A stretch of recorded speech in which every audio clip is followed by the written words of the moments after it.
Thanks to the members that are with us. We had a change in schedule yesterday, so I appreciate those who stayed here to do this very important hearing. I want to say right up front, I respect both of our folks who are testifying today. I appreciate you both being here. I've gotten to know you both. I've known Miss Bookout from when she was a colonel, and I've enjoyed getting to meet the general and appreciate the job you guys are doing. So good morning to everybody that's here, and welcome to today's hearing on the Department of Defense's cyber warfare enterprise. Since taking the gavel, many of you have heard me refer to this panel simply as the Cyber Subcommittee, because people know what that is. They're not too sure what a CITI is, but we know what a Cyber Committee is. This is not the reflection of our other core responsibilities, but rather that our oversight of the military cyber warfare posture is the most operational mission under the subcommittee's jurisdiction. We're at war in the cyber domain. In just the last 2 years, the United States has been directly and deliberately attacked by the People's Republic of China and other nation states in the cyber domain. Volt Typhoon, Salt Typhoon, Flax Typhoon, and countless other cyber attacks have taken aim at U.S. transportation, energy, water, telecommunications, and other critical infrastructure. It is time to stop talking about preparing for conflict because we are already in one. I, for one, believe that it is now time that we start acting like it. However, recent actions by this administration raise some concerns for me and others on this subcommittee, whether they truly believe it. First is the issue of leadership. A few weeks ago, the cyber commander of U.S. Cyber Command and director of the NSA, the two most important cyber organizations of the United States government, was relieved from command without any explanation. General Hawk was the most cyber experienced officer to ever hold this position. He was highly respected by his people and his peers and feared by our enemies. Removing him from the cyber battlefield in this way served absolutely no national security interest. All this did was help Russia, China, Iran, and North Korea to do what they could not do for themselves. And I don't ask our two folks today to talk about this. This is not on you. But when the Secretary of Defense comes to the Armed Services Committee, he will have to answer for this. Secondly, is renewed speculation about the separation of the dual-hat relationship between Cyber Command and NSA, a construct that proves its value to our national security every minute of every day. This issue has been studied exhaustively, but somehow there are still those who believe they know better. I've spoken to my colleagues on this panel and our friends in the Senate, and on a bipartisan and bicameral basis, the Armed Services Committees, plural, are strongly opposed to ending this dual-hat relationship. I want to take this opportunity to make very clear to the department's leadership that if they believe that they have allies on this issue who sit on the Pentagon's congressional oversight panels, they do not. Third, I remain concerned about the state of our cyber training and readiness. General Hartman's statement noted that the service cyber components only recently attained foundational readiness standards. Foundational readiness has a very specific meaning, and the fact that it took us more than a dozen years to reach this point is not something to celebrate, though I'm glad we're here now. To succeed in the cyber domain, we need far more than foundational readiness, and I'm particularly interested in hearing from both of you what you need to create and sustain a high level of readiness across the cyber warfare enterprise. I believe a good starting point is to ensure the cyber readiness metrics reported to Congress are meaningful, accurate, and honest. As we discussed with your teams at the last cyber quarterly brief, we don't request these numbers to hear good news, but to understand the ground truth and focus on our finite time and efforts and what we need to improve. I say all this because our adversaries are clearly not deterred from acting against us, and we're clearly not meeting our potential in developing the cyber capability, capacity, and posture that is commensurate with the threat. Over my last 8 years on this committee, I've often heard how we are getting better. That may be true, but it's been 15 years and we should be there by now. I ask both of you here today to help us chart a course to get us there quickly. With that, I want to introduce our witnesses, Ms. Lori Buckout and Lieutenant General Joe Hartman. Ms. Buckout and I actually served together. We were in the military just a few years ago, dealing with electronic warfare matters, and I'm excited to be working with her again in her present role, performing the duties of the Assistant Secretary of Defense for Cyber Policy. Joe Hartman is the acting commander of the U.S. Cyber Command, and I've appreciated the great job you've done stepping in, sir. I now turn to the ranking member and my friend, Ro Khanna, for his opening remarks, and then we'll hear from our witnesses. And I appreciate the spirit of both sides of the aisle on this. These issues are not Republican or Democrat. They're American issues, and we're working together for our country. With that, I yield to the ranking member. Thank you, Mr. Chairman. Thank you for your leadership. Let me reaffirm what you said about keeping our cyber command and NSA together. That is a bipartisan position. That is a position that we have discussed many times now. people on this side of the aisle support you in that. It's bicameral, it's bipartisan, and I just want to make that clear because it keeps coming up, and I said, where is it coming from? Because the support in the Congress is very strong for keeping those two departments together. I also appreciate your candidness about the questions you raised on General Hawk's dismissal. General Hawk was an extraordinary public servant. He would often brief us and brief this committee. He had dedicated his entire life to the military and to public service. And we should have answers. We expect answers. I understand that the two witnesses here today aren't in a position to give those answers because they're not the ones who made the decision to dismiss him. But we need to hear from the Secretary of Defense why he was dismissed, what the rationale was, why have 7 generals been dismissed. It's not a political matter. I mean, when you have people like you have here, Lieutenant General Hartman, who I met with yesterday, and Ms. Buckhout, who've dedicated years to the country, 15, 20, 30 years. You can't just fire them without explanation. I mean, that is not the way we treat people who dedicate their life in service to this country. So I appreciate, actually, Mr. Hartman, you're stepping up. I know it's not easy. You're answering the nation's call, and I appreciate it. And I appreciate, Ms. Buckhout, you're willing to serve. You will have this committee's cooperation in helping you succeed in your roles, and I look forward to hearing your testimony. Thank you. Who would like to start off? Ms. Buckhout. Okay, I yield to you. Thank you.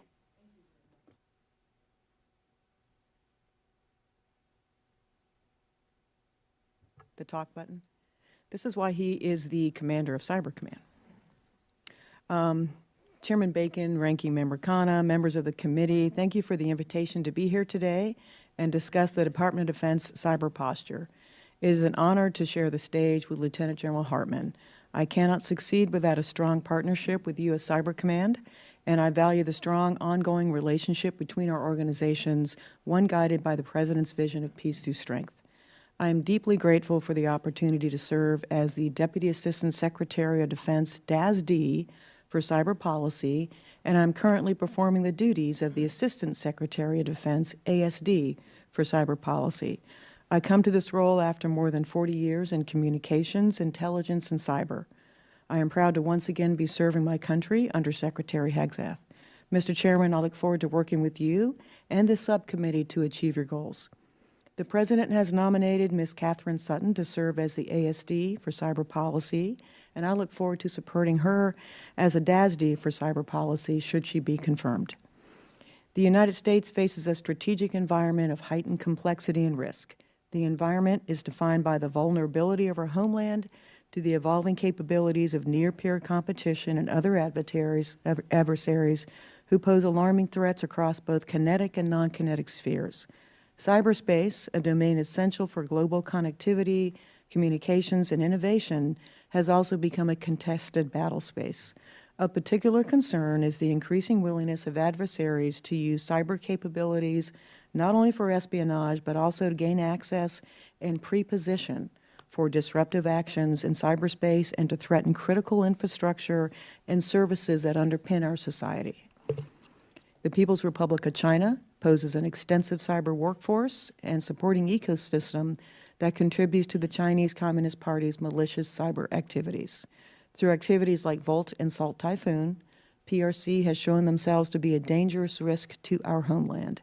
The Secretary has directed DoD to prioritize resources towards the most lethal and effective capabilities required for the joint force to defend the homeland and deter China, and this is a strategic imperative in which cyberspace plays a foundational role.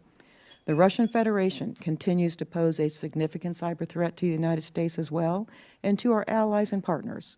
Russia's cyber operations are often integrated with its broader geopolitical objectives, aiming to sow discord and project power on the global stage.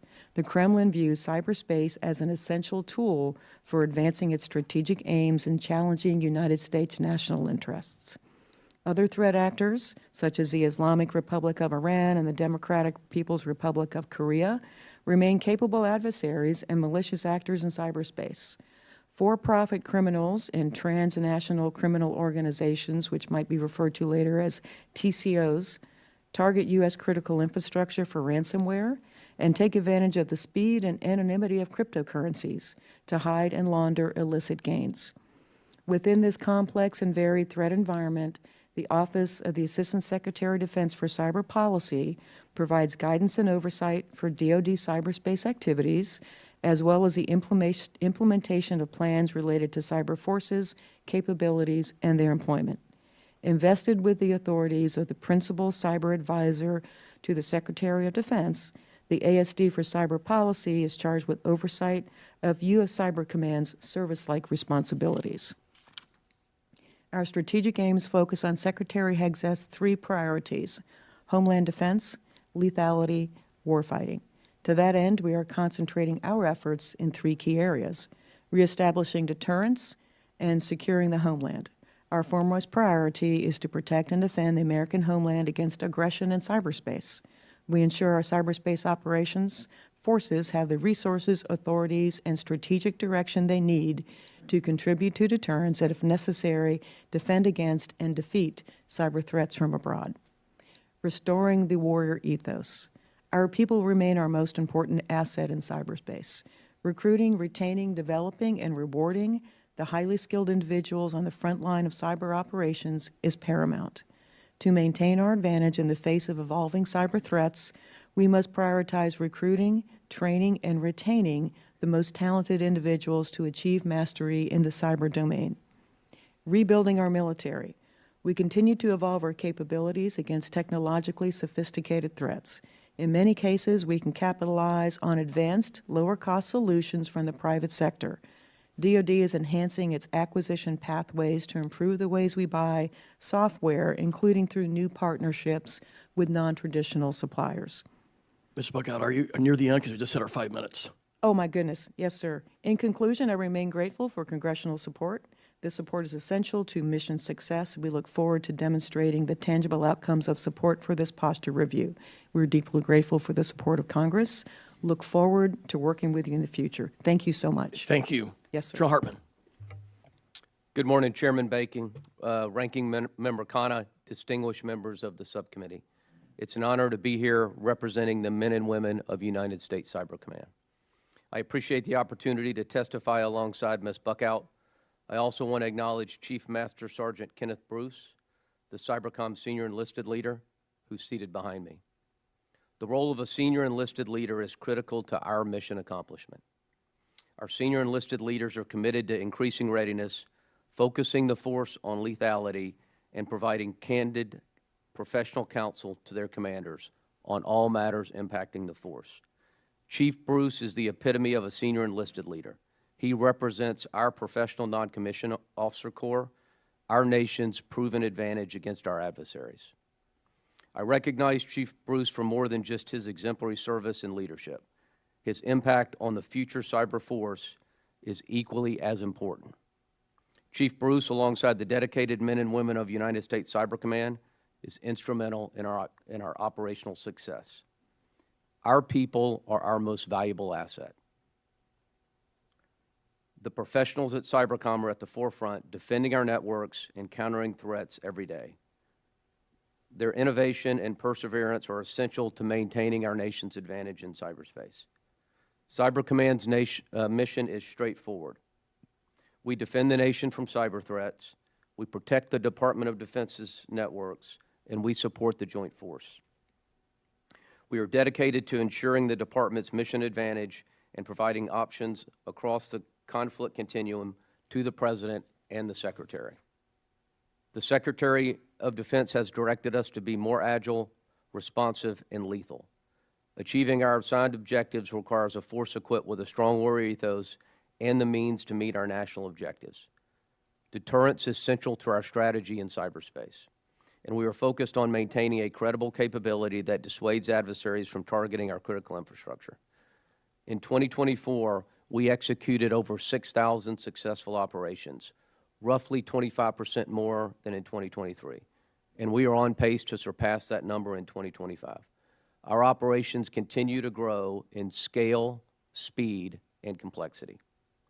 Through the service-like authorities granted by Congress, we are strengthening the Cyber Mission Force. Cybercom works with the services to manage our talent and improve retention. We have improved the quality of our training, providing new, challenging opportunities for our operators, and the authority to conduct the development and acquisition of cyber operations capabilities has an outsized impact on the Cyber Mission Force. Lastly, enhanced budget control streamlines a process that previously required months of staffing and coordination, empowering Cybercom to maintain our operational advantage in a dynamic environment. In fiscal year 24, Cybercom responsibly managed over $2.5 billion, tightening the alignment of authorities and accountability for cyberspace operations. These are all things we're doing now. With your support in Congress, we will continue to do more.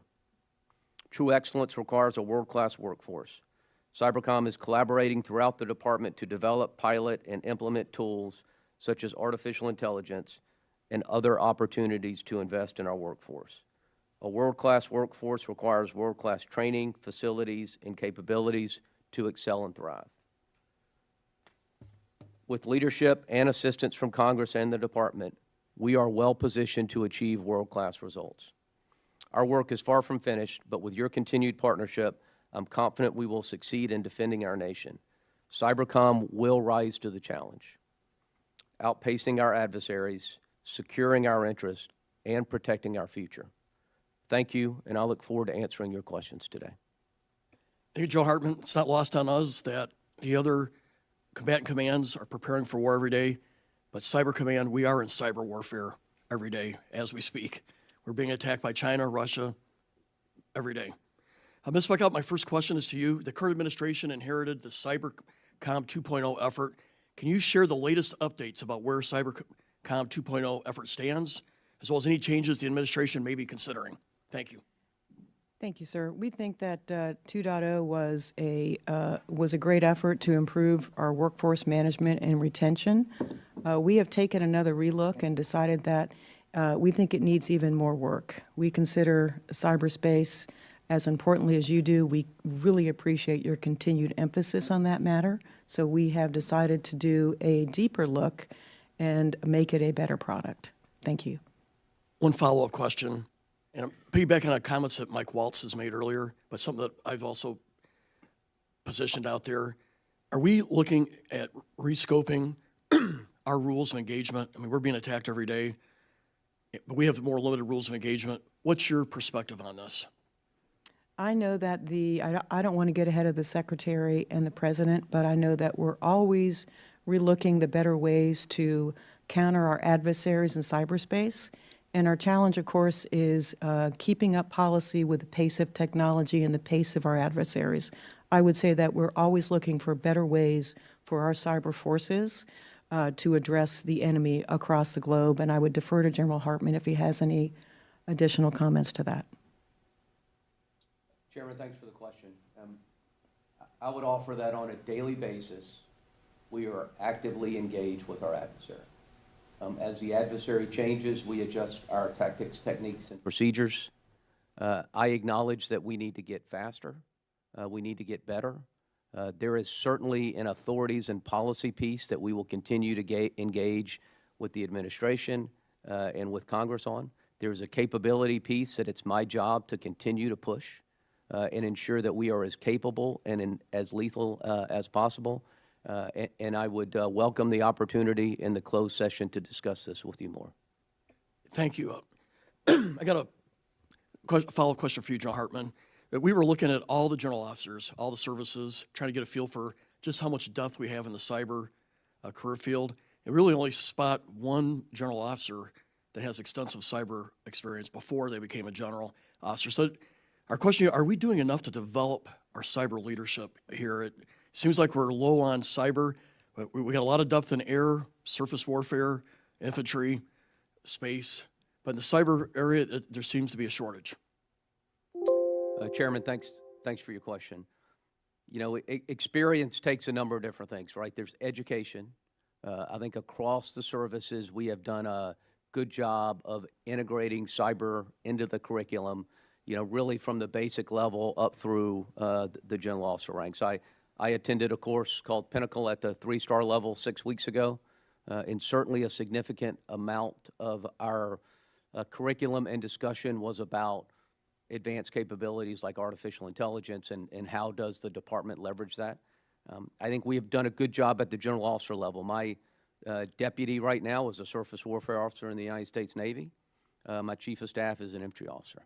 But I do agree with you that we have to integrate officers into cyber organizations and cyber command at really every echelon of their career. And so we build officers that not only have the experience that we need in order to lead in cyber, but also lead their organizations fully taking advantage of what cyber can offer them.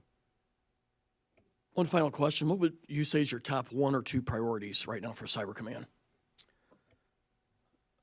Chairman, our top priority remains talent management and ensuring that we can build mastery in the force. That mastery is required to defend the homeland. That mastery is required in order to outpace China, and we will remain laser focused on that. Thank you. With that, I yield to the ranking member. Thank you, Mr. Chair. Ms. Buckhout, with some of the cuts at the State Department and USAID, which support our allies, what is the department doing to mitigate those shortfalls, and what support do you need?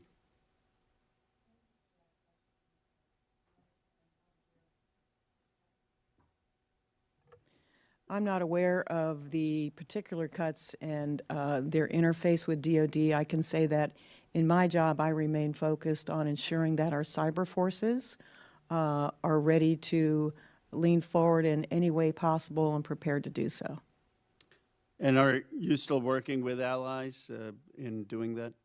Yes, sir, absolutely we are. Allies around the globe, and we continue to work and strengthen our allies and their cybersecurity postures. Thank you. Question for both of you. What is the current state of the workforce in terms of recruitment, retention, and readiness? I will start with that remains a focus at the Department of Defense, and of course as a secretary as well, he understands the criticality of cyber forces. We understand them as critical to all operations and plans we have ongoing in the globe as technology advances and as our adversaries advance. For particulars of the workforce, I would defer to General Hartman. Ranking member, if I could first just comment on allies and partners, if that's okay. You know, in the 6 weeks I've been in this acting position, I have met with 11 different counterparts from allied and partner nations, to include all of our Five Eyes partners, the majority of our partners focused on the Arctic.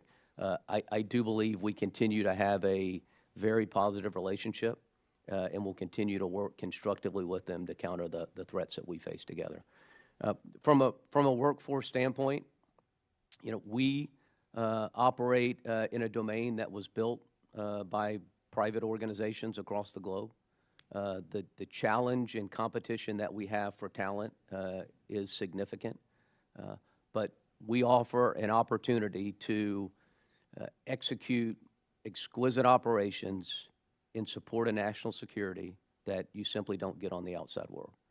Our general assessments remain very positive. Our retention for really our key work roles, and in cybercom, we always highlight that's interactive on-net operators, AKA nation-state hackers.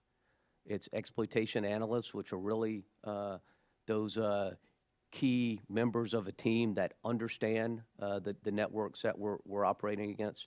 And it's really the people that write the code that we need to integrate into a platform in order to execute operations. Working with the services, we have been able to manage those key billets in a way that keeps them in the workforce and that generally has yielded very good retention results. But in order to be successful, we also require access to talent across the workforce. Think linguists, think intel analysts, think planners, and we've got to do a better job working with the services to ensure that we can keep those experts in our formation for a longer period of time. I appreciate the answer. And how is the hiring freeze affecting our professionals here? I mean, do you think that it's hurting, and would you recommend that we have an exemption for Cyber Command for the hiring freeze? Ranking member, certainly we are working with the department to address the impact of the hiring freeze. We're hiring a highly technical workforce, oftentimes with investments over a number of years in order to create the skill sets that we're looking for. So we are working with the department, and we are hopeful that that freeze will be lifted soon. Ms. Buckhout, last question for you on the hiring freeze. Thank you, sir. We also have been examining that. We have a cyber-accepted workforce that we collaborate with on the DoD CIO, and we are working through options now to see how many folks we can bring in under that umbrella. Thank you. Thank you, Mr. Chair. Thank you, sir. Dr. McCormick, you are recognized. Thank you, Mr. Chair. Thank you for both being here today and a busy Friday right before we get out of town. Lieutenant General, I appreciate you stopping by the office yesterday. We had a very candid conversation about Cyber 2.0 and its organization. One of the things that we mentioned, and you just kind of alluded to, Ms. Buckhout, that we're essentially moving on from the traditional Cyber 2.0. We're going to revamp that, correct? Yes, sir, that is the plan. Okay.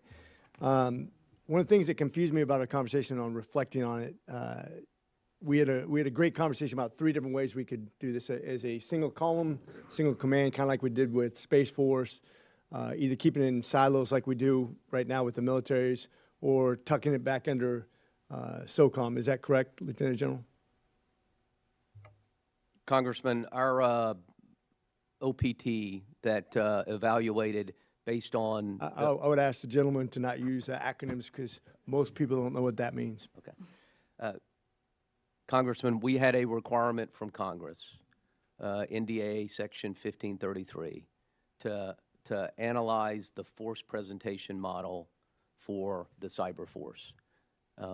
We developed an operational planning team from Cybercom and across the Department of Defense in order to look at 3 models. So I got to be concise here because I have 3.5 minutes. Okay. So I need you to keep your this is not our typical brief. We got to be quick for me. So Congressman, we analyzed 3 models: status quo, Yeah. a SOCOM-like model, and the creation of a cyber force. Which one's your preference? Our preference was the SOCOM-like model. The problem I have with that one, and this goes to the point of what I was worried about. If we talk about what SOCOM is and the different services, the special operations capable people, the operations, there's a difference between operational command and tactical command, correct? Correct. Okay. I just wanted to make sure that when we talk about SOCOM, responsible for building and special operations forces, but geographical component commanders have operational command over them, correct? That's correct. Okay. This seems to fly in the face of what Cybercom would be, both building the forces and employing them in that kind of model. Do you have something to say on that, Ms. Buckhout? Okay. So the different services of special operations, or SOF operations, are each unique and perform different missions like SEALs versus Joint Tactical Attack Controllers. You talked about Cybercom managing common training requirements so that regardless of uniform, everyone is trained to operate as interchangeable, correct? That is correct. Okay. And am I incorrect to understand that there's purposeful, no service specialization when you do that? Is that correct? That is correct. Okay. So this is where I don't really understand, because JSOC isn't a combatant command like Cybercom is, correct? That is correct. They are sub-unified command. Okay. So it sounds good at first glance, but what it worries me is that the command has been trying to incorporate this for 12 years, where you can't do both inside of SOCOM, or am I misunderstanding that? Congressman, just like SOCOM, we have components and we have sub-unified commands to include the Cyber National Mission Force and Joint Force Headquarters Doden, similar to SOCOM. Okay. I guess I wonder if Ms. Buckout, and you can weigh in this anytime you want, because I know this is a complex issue. It really is. And we've been arguing this since I got here. We're going on 2.5 years, and they were arguing it way before I ever got here. And I just want to make sure when we're recreating 2.0 that we're moving at light speed as fast as possible without the get-ups of organizational cross-contamination, if that makes sense. When you talk about prepping somebody administrative versus deploying them tactically, usually it's done in separate commands, not in the same command. And that's what worries me, is that we're bumping up against this. The services want to have their own silos. We want to have a same command. We tuck it under SOCOM. It hampers us to do the mission correctly. And that's what I'm just really worried, that we put a lot of thought process into this before we jump on this next time, that we understand, we look before we leap. Does that sound reasonable? Yes, Congressman. That's too easy. Too easy. All right, well, thanks. As with that, I yield, Mr. Chair. Thank you. Mr. Whitesides, you are recognized. Thank you, Mr. Chairman. I'm grateful to the two witnesses here and for the bipartisan leadership of this subcommittee. I would add my voice to their comments this morning. Today is May 16th, 6 weeks after the previous Cyber Command commander was removed on April 3rd. Over those 6 weeks, Congress and the subcommittee have received no details from the Secretary of Defense or the White House about the reasons for his removal. This is utterly unacceptable and a sign of the cavalier lack of professionalism from this administration. Without explanation, it seems clear that the reason that our top general fighting cyber attacks was removed was because an extreme conspiracy theory with the ear of the president had it out for him. This is, to put it mildly, a crazy situation and highly dangerous given the extreme stakes of this domain. It puts our citizens at risk, it hurts the morale of the dedicated men and women of Cyber Command, and it hurts the national security of the United States. Now, to today's witnesses, thank you for being here this morning. I know the chaos that has been injected into U.S. cyber operations over the past months is not your fault, and I know that you are both doing your best in a challenging situation. With that said, there has indeed been chaos. We've seen orders that paused our cyber operations against one of our key global adversaries without any credible justification. And although I know that none of this can be laid at your doorstep, it nonetheless falls to this subcommittee to turn to you with our questions. Secretary Buckout, has the Department of Defense resumed planning for offensive operations against all U.S. near-peer competitors? Thank you for that question, Congressman. I'm afraid that I cannot discuss cyber operational matters in this open forum, but we remain committed to countering our global adversaries in cyberspace. Did the pause in offensive cyber operations against Russia, which was publicly disclosed, serve any specific operational purpose? I cannot confirm that pause, sir. Okay. General Hartman, in this time when our adversaries are putting untold resources towards recruiting talented cyber operators, it's important that we do everything we can to draw talented operators to government service, despite the myriad opportunities offered by our world-leading technology industry. Can you talk to us about specifically what new opportunities and employment structures Cyber Command and NSA now offer for recruiting and retaining our top talent, and how the agency is working to get the word out to recruit the best possible people? Congressman, we have a number of initiatives.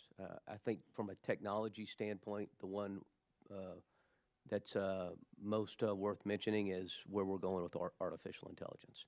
We have a artificial intelligence roadmap, thanks to a requirement from Congress. We have an artificial intelligence task force that executes pilot programs across the full spectrum of our operations. And we partner very closely with the National Security Agency to ensure that we leverage the advanced technical capabilities that the agency has in a way that makes the best use of the resources of the American taxpayers.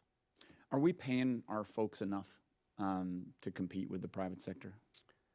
Congressman, we have made significant progress in our ability to provide incentive pay for both our military and our civilian workforce. I think it is adequate.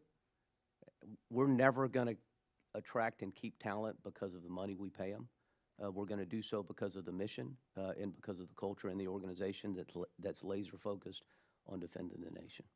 I think I speak for the committee. We want to make sure we help you get the best possible people. So if there are other ideas or structures, I think we're all ears on that. Thanks, Congressman. Last question. I hate to ask this, but Ms. Buckout, do you have signal on your phone, on your work phone? I do not. Yeah. Why not?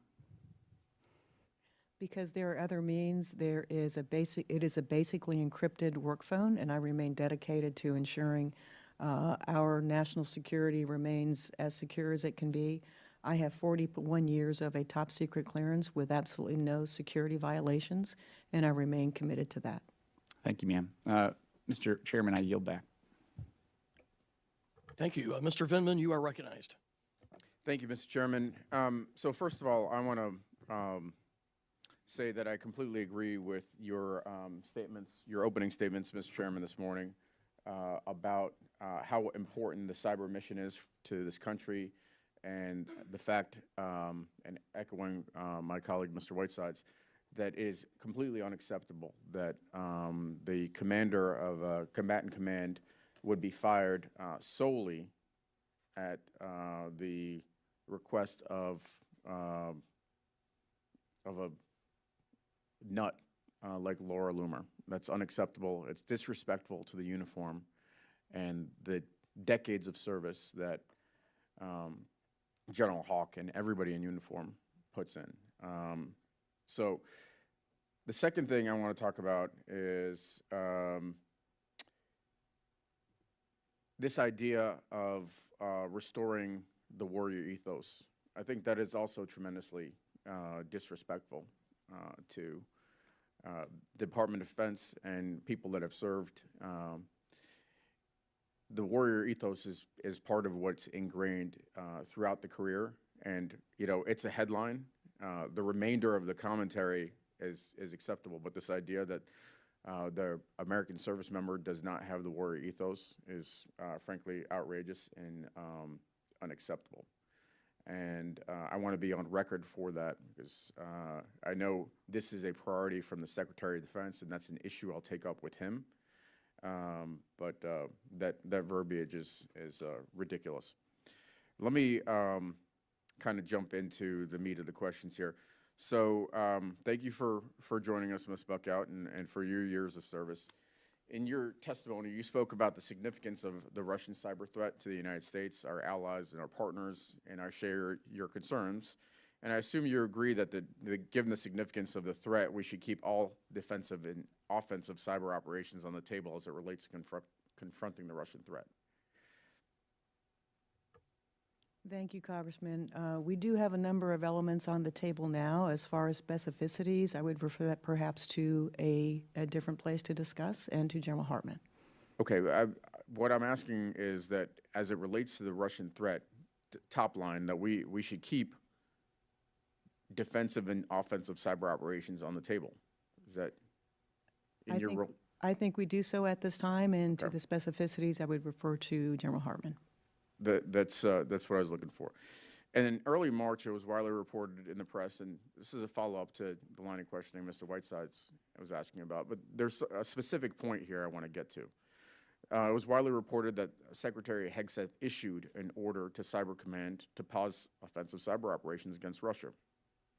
On March 4th, the DoD Rapid Response Twitter account, so that's from DoD, denied that, stating that the Secretary neither canceled nor delayed any cyber operations directed against malicious Russian targets, and there has been no stand-down order whatsoever from that party. I'd like you to confirm that the Secretary did not issue any stand-down orders to Cyber Command as it relates to Russian operations. I was not here at that time, but I'm not aware of any stand-down operations ordered at that time. Okay.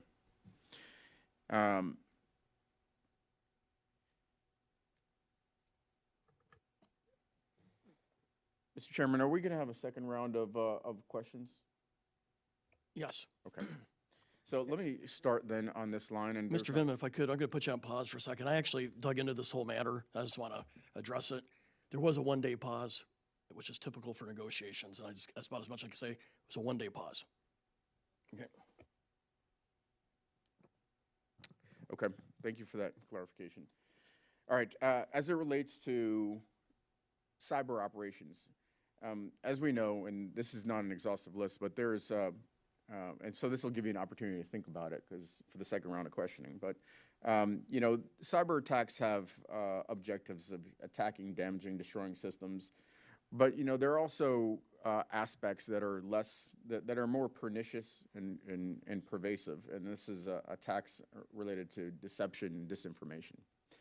And what I'm not seeing, and it seems to me as a result of ideology from this administration, is this idea of attacking disinformation from our adversaries around the world. And if we're not doing that, then we are leaving ourselves completely open to a major line of attack. And so I only have 13 seconds left.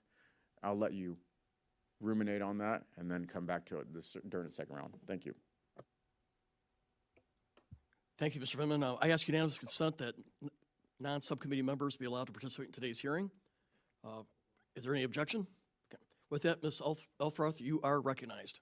Thank you very much, Mr. Chair, and thank you for your grace in letting me join you today. So I'm the very proud representative of the fence line of your home at Fort Meade and represent many of the men and women who work every day in cybercom. So I'm going to try to focus my questions on them.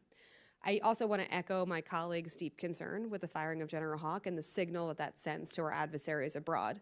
And I want to follow up on a few points made and dig in a little bit on personnel. General, I was really glad to hear you say that people are the most valuable asset of cybercom, and I think this committee, just in the 37 minutes I've been here, would agree with that as well. Not just the hiring freeze, I want to dig into the impacts or potential impacts of the actions of DOJ on the personnel.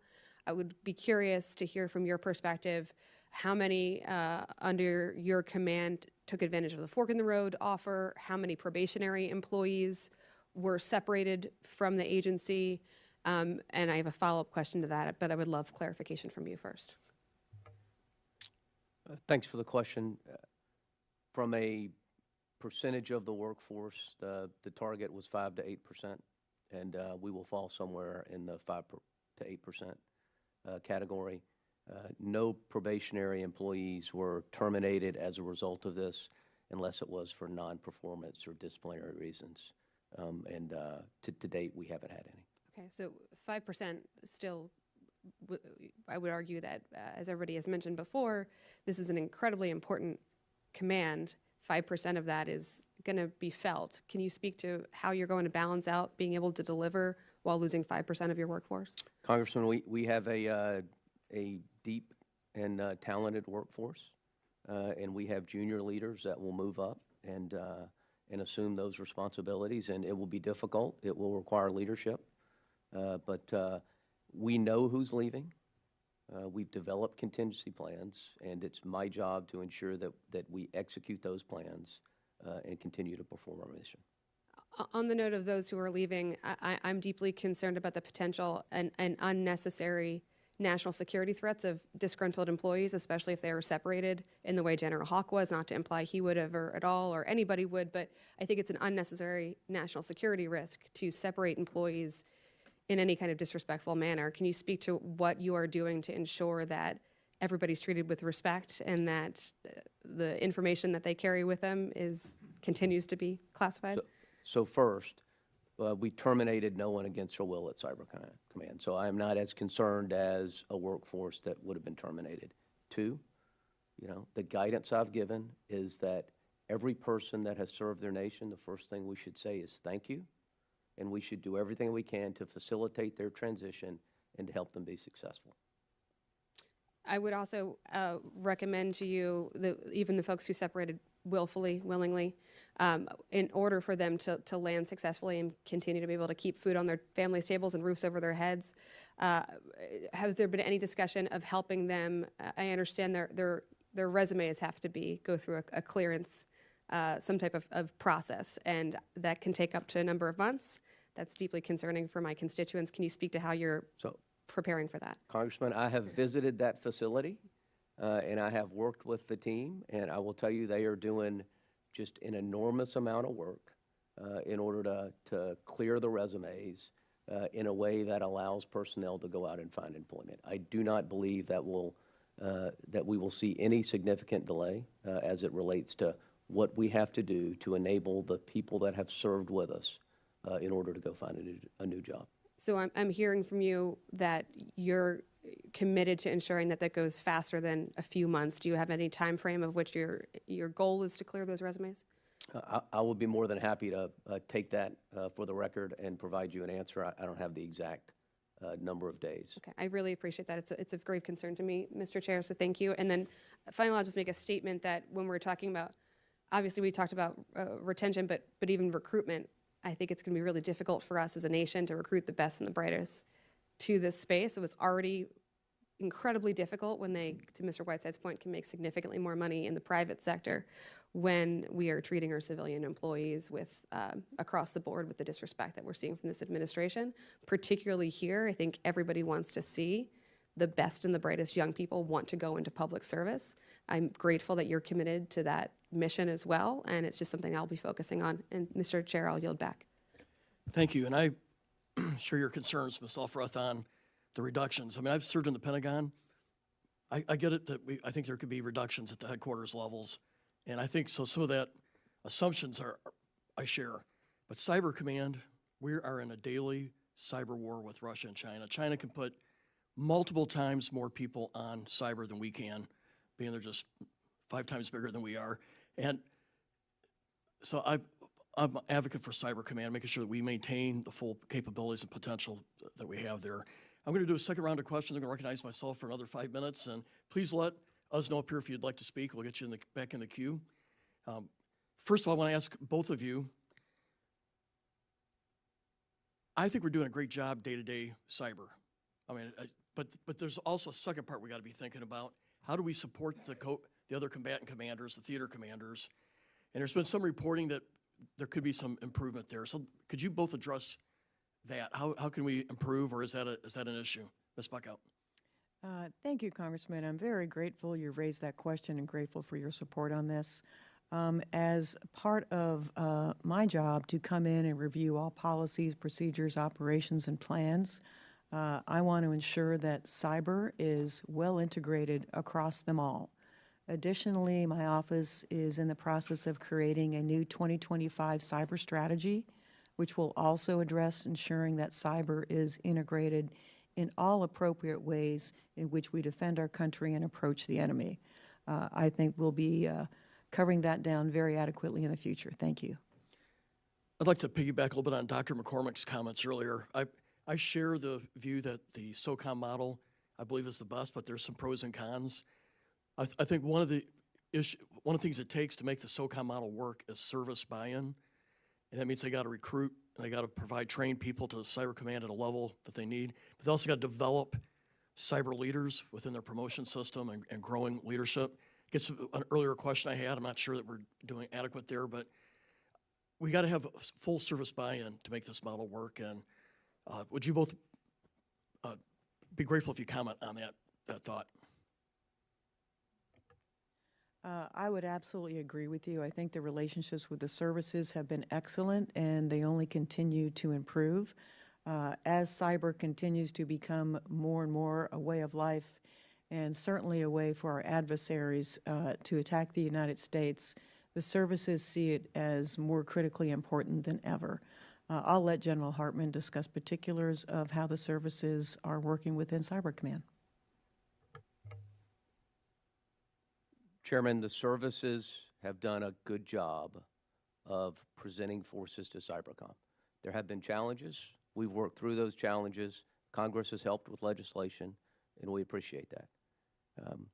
But our assessment is that there is a more efficient model in order to take a basic trained service member and create an expert trained service member that gets at the idea we call mastery. And so instead of trying to do that across all the services, we do believe there's an opportunity using Cybercom service-like authorities, Cybercom Joint Force Trainer authorities, in order to build that mastery in the force.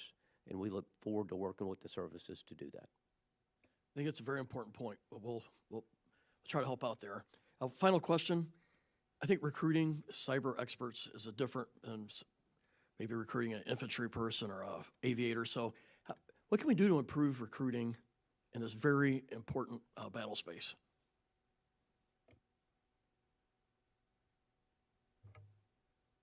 Thanks, Chairman.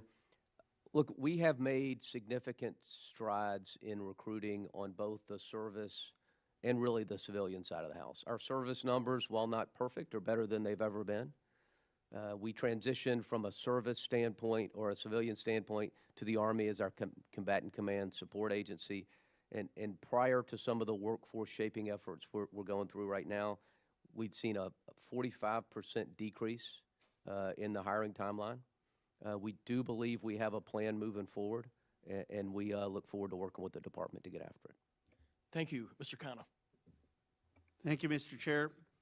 You had referenced, General Hartman, the Five Eyes, and we had talked yesterday when we met about not really having that much intelligence in South Asia with India and Pakistan. I saw Congressman McCormick left. He and I chair the India caucus.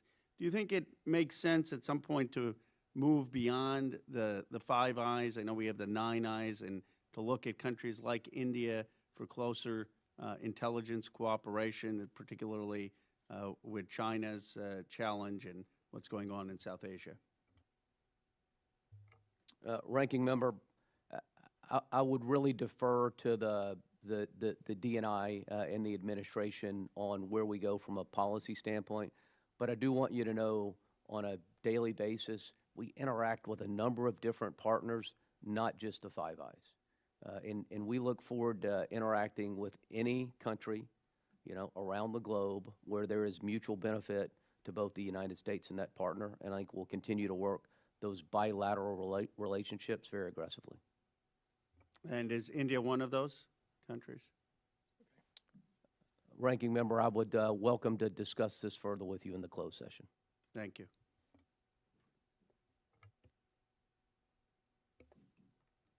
Mr. Chairman, in the interest of time, I don't have any questions. I yield back. Thank you. Mr. Vindman, you're recognized. Thank you, Mr. Chairman, and thank you also for clarifying that point on the one-day pause.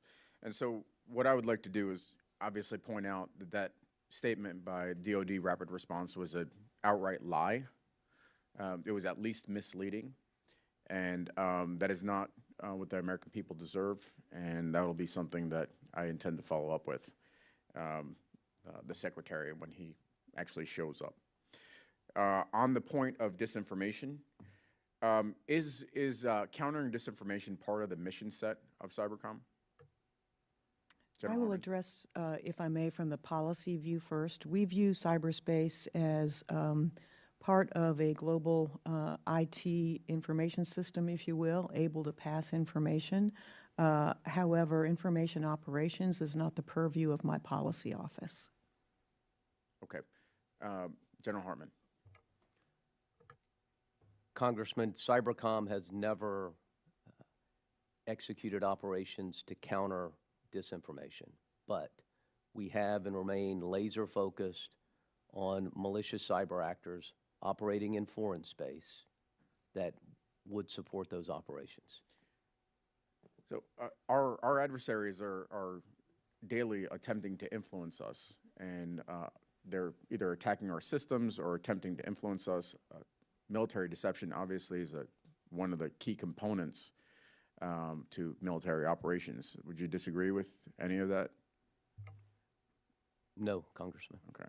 And so whose job is it to, if they're using cyber means to perpetrate disinformation, whose job is it to attack that or stop that? Or Congressman, we have and we will remain focused on foreign adversaries linked to foreign governments who are attempting to execute operations targeting the United States. And I would be happy to discuss more of this with you in the closed session.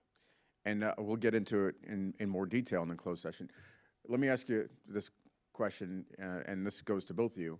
Has there been a change to how the department and Cybercom, between the previous administration and the current administration, respond or engage with disinformation in the cyber realm? From the point of OSD policy, again, that does not fall under my particular purview. And I would defer any particular actions on deferring disinformation from a cyber point of view where it's appropriate to General Hartman. But again, we may want to discuss that more in a closed session. Congressman, there's been no change in the guidance for us to target foreign actors. Again, we don't go after information. Okay. Well, this is probably part of a larger conversation, but again, if disinformation is a key mechanism that our adversaries are using in the cyber realm, it falls in the cyber realm because it comes through TikTok and Twitter and Facebook, and it's not necessarily changing ones and zeros in the digital space to mess with systems, but it is messing in a much more pernicious way with the way people think about things. It's an influence operation. It's not clear to me, and maybe this will be a response in the secure setting, but we're talking really high level. Who has purview of that mission, and how are we countering that?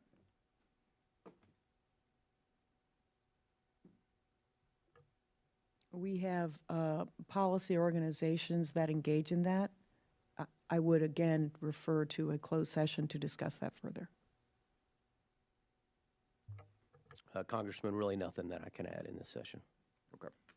All right. Thank you. Ms. Elfroth. Thank you again, Mr. Chair. I'm particularly concerned about the mental health support for service members under Cybercom. These folks are basically functionally on deployment while they're right here stateside. I'm also concerned that Congress directed an evaluation of the occupational resiliency of our cyber operators, and the report confirmed that what we all suspected, that military services organic resources are insufficient to meet the specific needs of this community. It's troubling that this issue appeared to go unaddressed until Congress intervened, and also concerning our reports from service members who encounter obstacles or stigma when they seek critical mental health care. So given these realities, how can we be assured that Cybercom will give this issue the priority it deserves? What are you working on, General? Thanks for the question. So look, I acknowledge the report.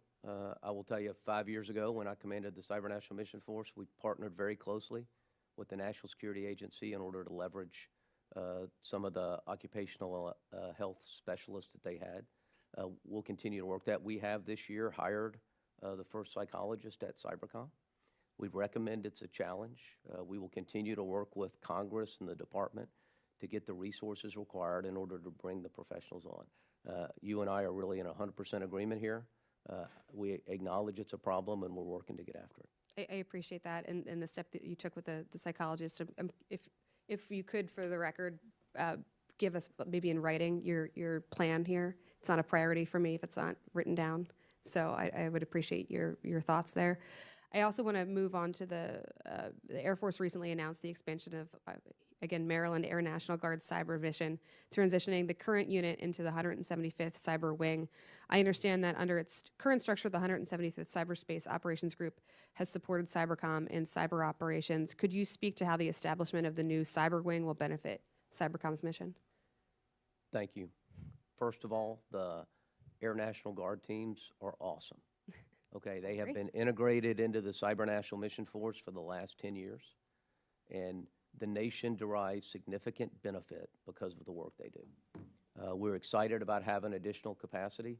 So, one, the ability to bring more Air National Guardsmen from Maryland into the mission space, we welcome that. Two, from a talent management standpoint, it provides another mechanism for us to transition active duty service members to the Air National Guard so that the United States can continue to utilize their unique skills and capabilities in order to support the mission. So I think there's a lot of opportunity there. I am aware of the facility that touches the almost fence line, and we're excited about it moving forward. I appreciate that. And final question, as part of community engagement outside of the fort, Cybercom has traditionally gone into high schools and we talked about recruitment and retention, tried to get young kids excited about coding.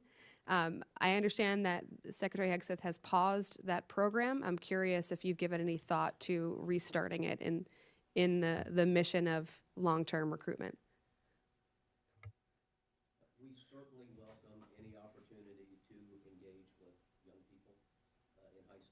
across America. And, we'll continue to do that as aggressively as we can, consistent with the department. I'm not sure you answered my question. Could you commit to restarting that in the near future? We commit to restarting it as soon as we can, consistent with the department policies. Okay. I'll live with that answer. Thank you, Mr. Chair. I yield back. I want to thank both of you, Ms. Buckout, General Hartman, for your leadership. Thank you for your candor. Our desire is to make sure we give you the tools and the support you need to succeed in this very valuable mission. And I'll say again, I appreciate your leadership and the hard work. With that, we'll adjourn.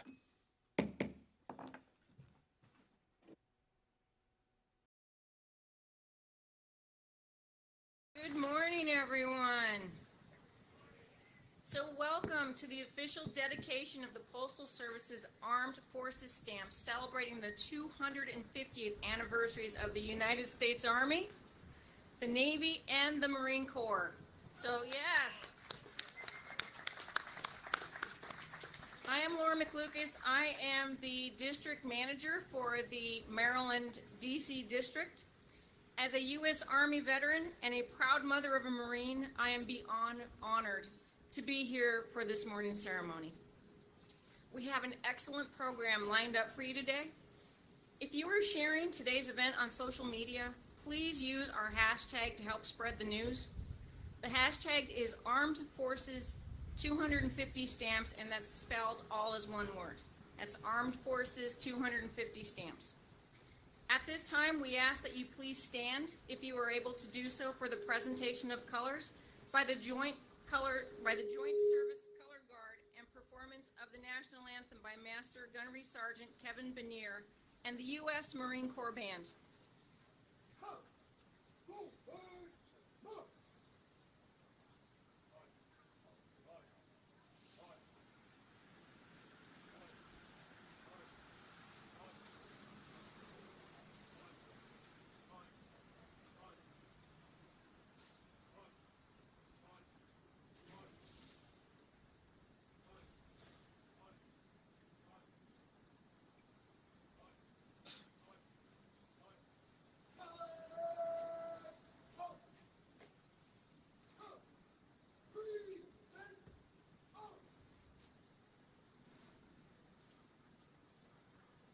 Oh, say, can you see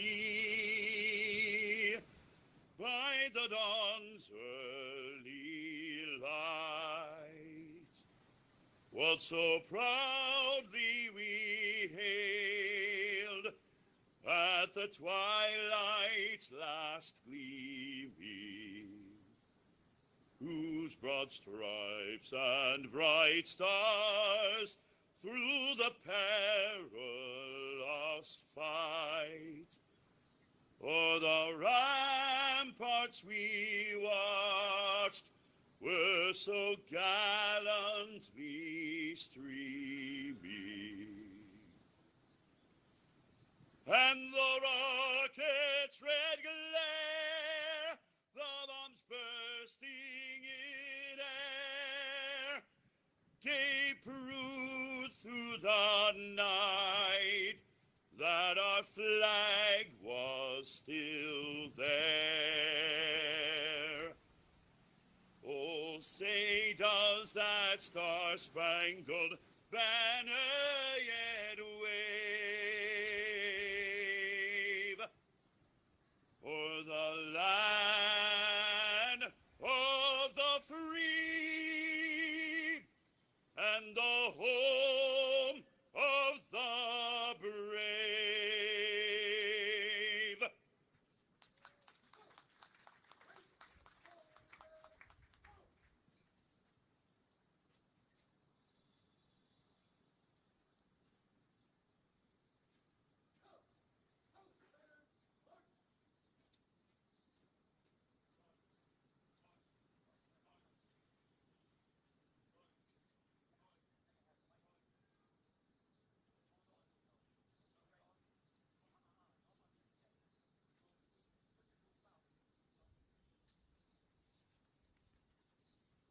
All right, please be seated. Thank you to the Joint Color Guard Marine Corps Band and Master Gunnery Sergeant Benier for that inspiring performance. Thank you also to the U.S. Army Brass Quintet for our pre-ceremony entertainment. Let's give them a hand, please.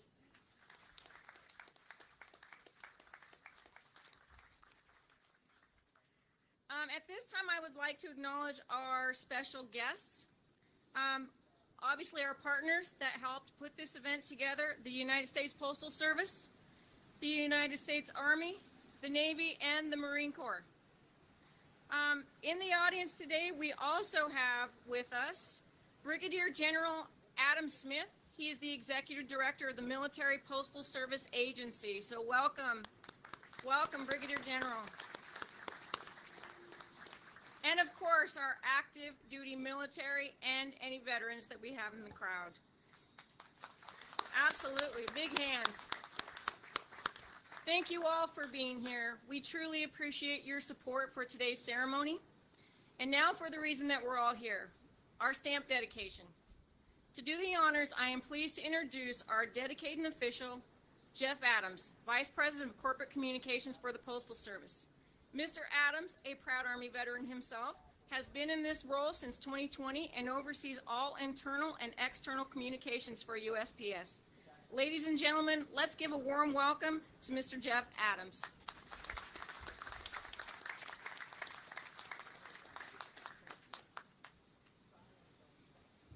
All right, let's get this situated here.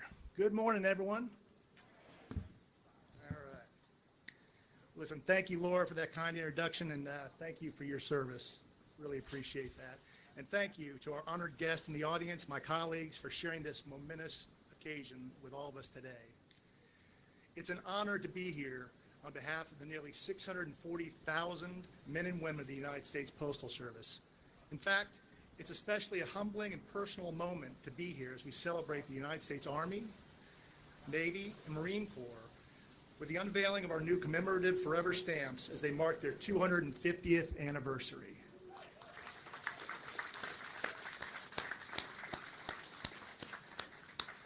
These new stamps are dedicated not only to our armed forces and those who serve them, but to what I feel is the greatest honor, service to our country. The Army, Navy, Marine Corps, and generations of men and women who have served have shaped our very identity as Americans, and we owe everything to them and what they stand for. The Armed Forces stamps we're about to unveil are designed as an enduring tribute, a tribute to some of our country's most important institutions and those who have served them. Each stamp features the name of the service and its representative symbol on a white background. The words 250 years of service since 1775 are inscribed along the bottom in red and blue letters. Designed by Postal Service Art Director Antonio Alcala, their simplicity symbolizes more than any words or flourish could ever convey. They represent the American traditions of service, sacrifice, and of freedom. So at this time, I'd like to invite all of today's program participants to join me for the stamp unveiling.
All right, aren't these stamps awesome? Let's get out there and start buying them now. Come on.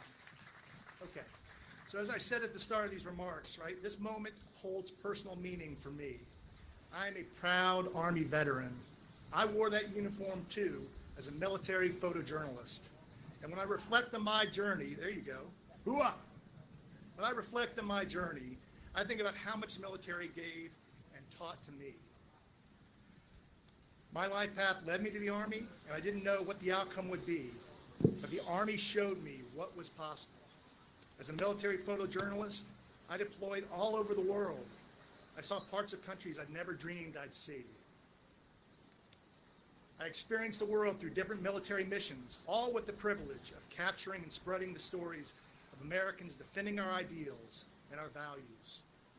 I didn't stay for a full career, but the years I served changed everything for me and shaped the very trajectory of my life.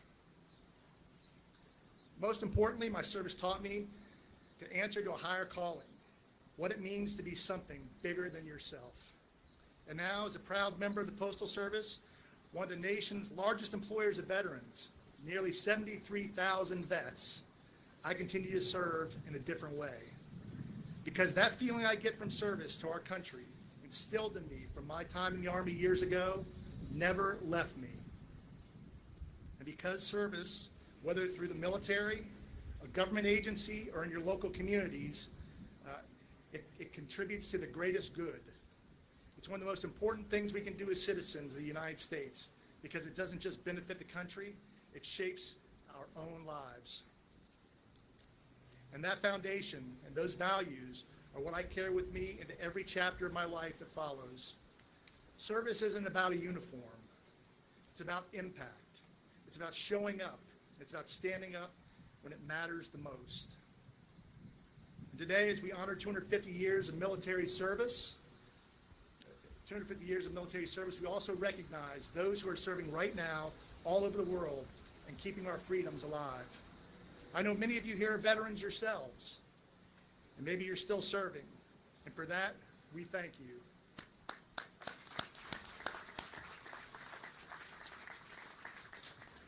Or maybe those here today have family, friends, loved ones in the Army, the Navy, the Marine Corps, the Air Force, the Coast Guard, the Space Force.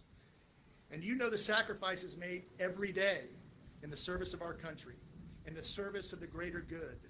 We thank you for your support.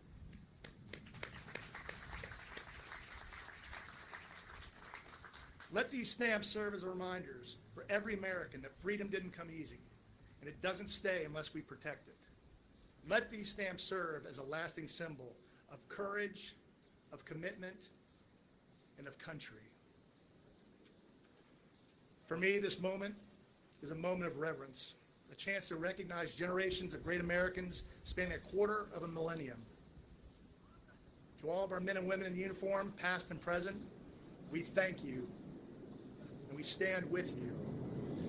May we always honor the legacy that brought us here, 250 years strong.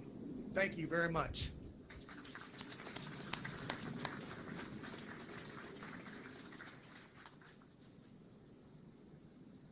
Thank you, Jeff. Wait, a little taller than I am. Thank you, Jeff. That was very inspiring, and thank you, sir, for your service. All right, next, I am pleased to introduce Lieutenant General Gregory Brady, Inspector General for the United States Army. Lieutenant General Brady is a Chicago native and a 1991 graduate of the U.S. Military Academy. He assumed the role of Army Inspector General this year and is responsible for promoting service-wide accountability, integrity, and readiness. Please welcome General Brady, Lieutenant General Brady.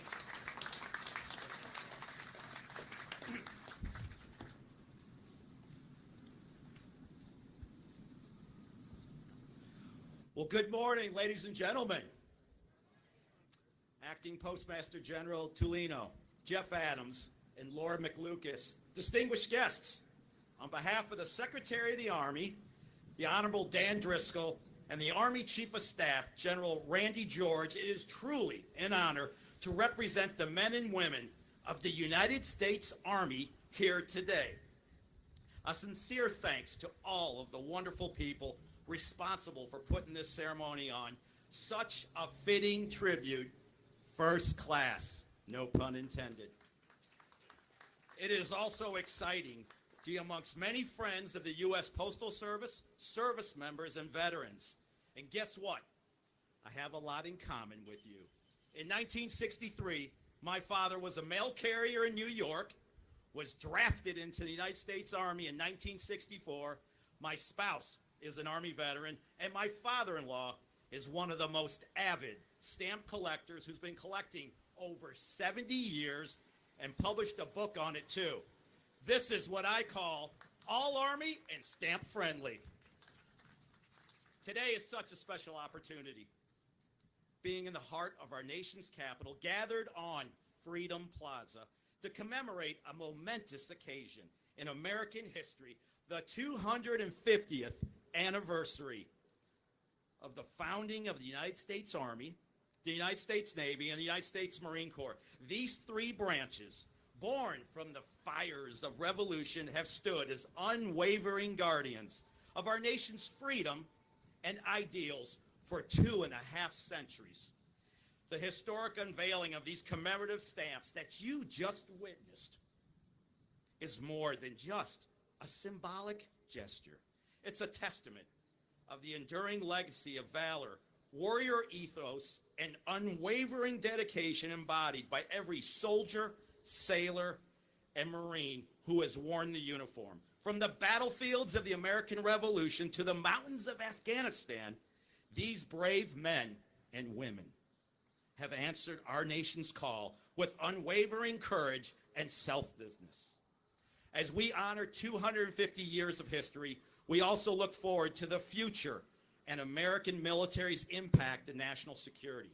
A recent example is the Army's Transformation Initiative that will transform the Army faster than ever to deliver critical warfighting capabilities, optimize our force structure, and eliminate waste and obsolete programs. This transformation will ensure your Army continues to be the most lethal land force the world has ever seen. And we'd also like to continue to provide you a front row seat for your Army with a special invitation to our 250th birthday celebration right here on the Mall on June 14th. How about a round of applause? Today's important commemoration should not close without recognizing the huge morale booster that the Postal Service has been to our military.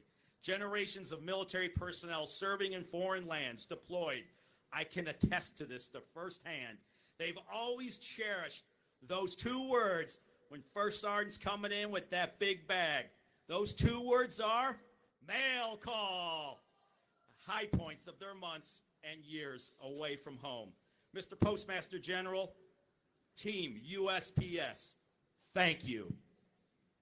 I sincerely hope when Americans see these stamps on their letters and packages, they will pause, if only for a moment, to reflect on the extraordinary legacy of the United States Army, Navy, and Marine Corps, and the debt we owe to those men and women who serve. Let this stamp serve as a small but meaningful reminder that without our soldiers, sailors, Marine, airmen, and guardians, there would be no land of the free. Freedom is not free, and what they represent is what makes this nation so great. This will defend. Peace through strength. Thank you.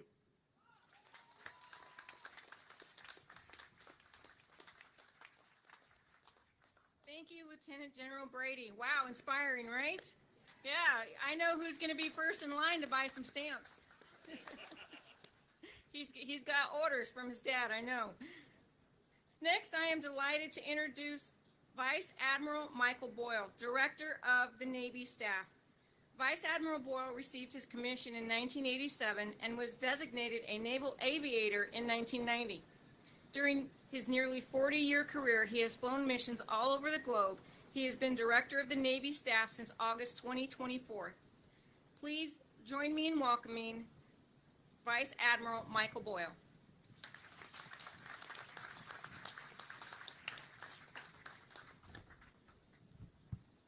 I didn't know I was going to have to follow radio voice Greg Brady. Between the national anthem, how about a round of applause for that national anthem? And Greg's remarks, there's a little bit of pressure up here, but good morning, ladies and gentlemen, distinguished visitors. It's really an honor to join you here in the heart of Washington, D.C. to mark the founding of the United States Army, Navy, and Marine Corps. I want to thank the United States Postal Service for honoring this legacy with the release of the Armed Forces 250th Anniversary Forever stamps. These stamps are more than just symbols. They are a salute to the generations of Americans who have defended our nation's freedom, a tribute to those who continue to do so today, and a recognition of those who will do so tomorrow. I would also like to thank the United States Postal Service for their partnership with the Navy, a partnership that has spanned nearly 2.5 centuries. You have well and faithfully delivered mail to ships on the far side of the world, always finding a way to keep people connected. No matter the distance, letters and care packages from friends and family delivered to our deployed sailors at sea make an immense difference. Our partnership has even combined for one of the most unconventional experiments in mail delivery in 1959. A missile containing 3,000 letters was launched from a submarine and landed safely on Naval Station Mayport. Nothing says priority mail quite like a cruise missile with a stamp on it. Now, unfortunately, that program was scrapped because, wait for it, in 1959, the 4-cent stamp didn't quite cover the cost. These stamps you see before you today do more than commemorate our histories. They tell a tale. Each one represents a chapter in the story of America's armed forces and a reminder of how we've grown as a nation. For our Navy, that story began in October of 1775 when the Continental Congress authorized our first 2 vessels to intercept British supplies. Early victories helped us define who we were. When the USS Constitution defeated HMS Guerriere during the War of 1812, it wasn't just a tactical victory. It was a thunderous declaration that America would not back down. Old Ironsides, as she came to be known, still floats today as a commissioned warship, a testament to that enduring spirit. From those earliest days until now, our Navy has kept that fighting spirit alive. It was alive in John Paul Jones when he declared, "I have not yet begun to fight," and Admiral Farragut when he ordered, "Damn the torpedoes, full speed ahead." It was alive with our forces in the Battle of Midway and Leyte Gulf, and it is alive on this very day with our sailors on watch in the Red Sea, combating the Houthi aggression. Our Navy and Nation's 250 celebration is about more than looking back. It's about telling the American people, especially the next generation, who we are and why we serve. It's about conveying that fighting spirit. It's about showing them that America is and always has been a maritime nation, that 90% of global commerce travels the seas, and the presence of our Navy is what ensures it arrives safely. That from the Arctic to the South China Sea, from the seabed to space, nearly 100 ships and submarines are underway on any given day, defending freedom and deterring aggression. To our brothers and sisters in the Army and Marine Corps, congratulations on your 250th. It's an honor to serve beside you as we have since the very beginning. To the United States Postal Service, thank you for honoring that service, for always standing with our sailors, and for ensuring that even across oceans, our troops have a connection home. And to all who are here today, may these stamps remind us not only of the past 250 years, but of the promise we carry forward, the promise to defend freedom, to deliver peace, and to be ready to fight and win at sea. Thank you very much.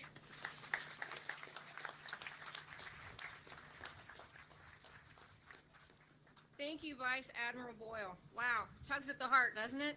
Makes you proud. Proud to be an American. Proud to be a veteran. All right, our next speaker this morning is Lieutenant General Paul Rock, Director of the Marine Corps Staff. He was commissioned in 1988 from the U.S. Naval Academy and has been deployed around the world as a naval aviator. Prior to his current assignment, he was Commandant of the National War College right here in Washington, D.C. Please join me in welcoming Lieutenant General Paul Rock.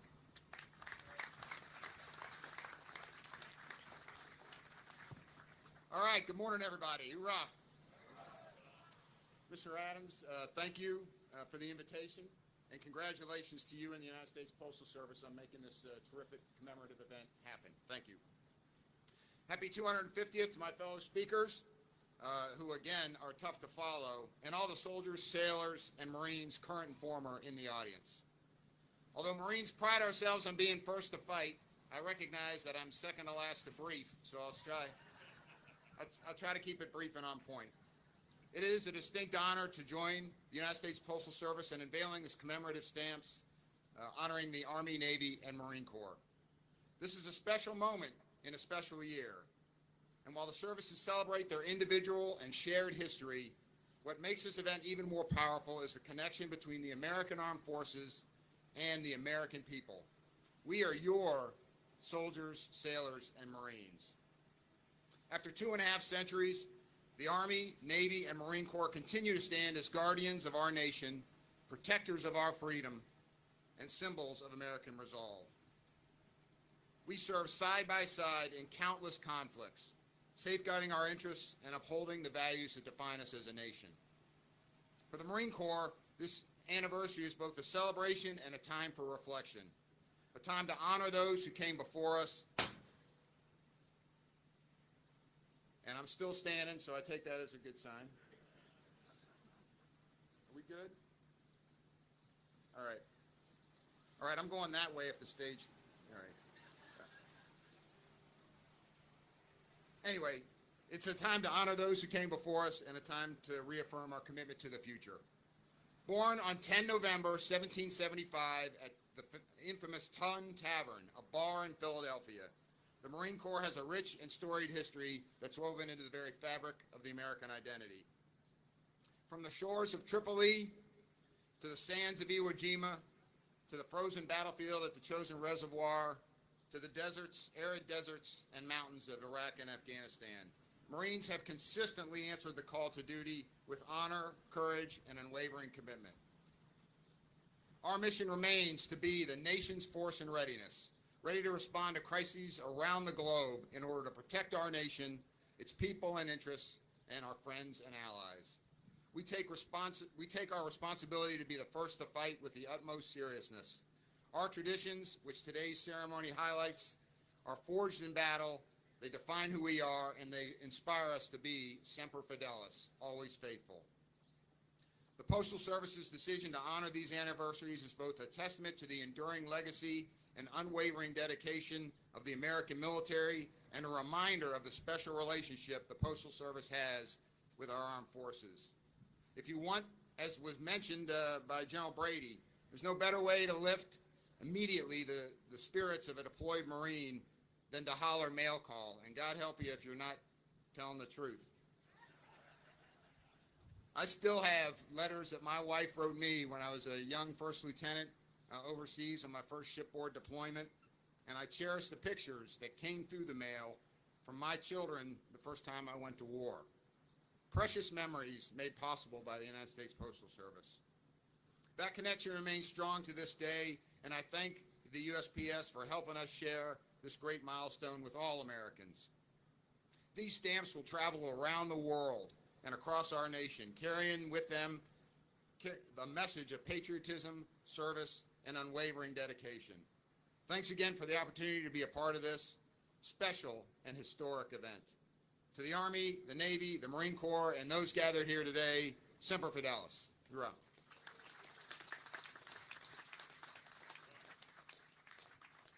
Thank you, Lieutenant General Rock. Now I'm pleased to introduce today's final speaker, because it's hot, right? USPS Military Program Specialist, Martin Marty Miras. Mr. Miras is a retired Army Command Sergeant Major who is responsible for supporting the more than 70,000 military veterans employed by the Postal Service. Please welcome Marty Miras.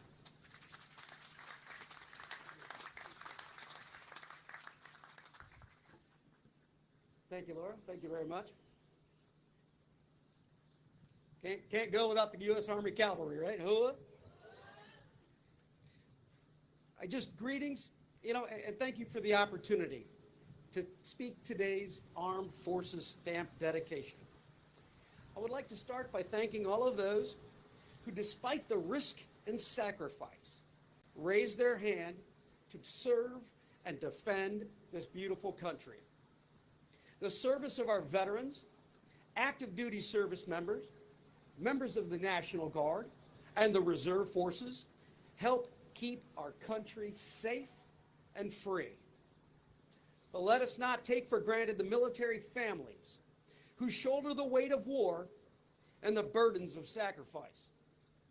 To the mothers, fathers, spouses, significant others, and children of our military men and women, thank you.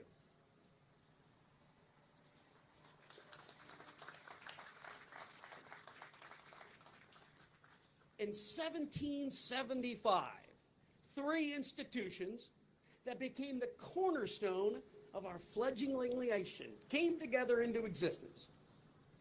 The United States Army was established June 14th. This was followed by the Navy on October 13th and the U.S. Marine Corps on November 10th. For 250 years, these military branches have fostered a legacy of service. During this time, millions of men and women have left their families and homes, not for recognition, not for fame, but rather to serve.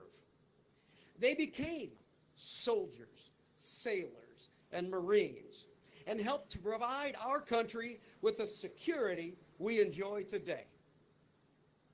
Nearly 73,000 veterans have continued their service with the United States Postal Service. This includes veterans of the Army, Navy, Marines, as well as our veterans of the United States Air Force, the Space Force, and our Coast Guard. In fact, the Postal Service regularly partners with national veterans organizations to recruit former service members into our ranks. Our outreach, combined with the internal efforts to inform and promote veterans, has made the Postal Service a strong career choice for those leaving the military. Our organization is consistently rated as a top employer for veterans. With the Armed Forces commemorative stamps, the Postal Service continues the traditions of honor and respect for our service members and the institutions they serve. In times of war and peace, patriotic Americans have served with honor and fidelity. Some people live an entire lifetime and wonder if they have made a difference in the world. I can tell you, each one of you makes a difference every day with your honorable service. Sometimes that service leaves scars, ones that can't always be seen. General Douglas MacArthur once said, "The soldier, above all others, prays for peace. For it is the soldier who must suffer and bear the deepest wounds and scars of war." The legacy of service I spoke of doesn't end when the service member comes home and hangs up their uniform. That's because the legacy doesn't belong only to them. We must take it upon ourselves to continue the legacy by supporting those struggling with physical and mental challenges. Sometimes just sitting down with talk with a veteran or their family members can go a long way.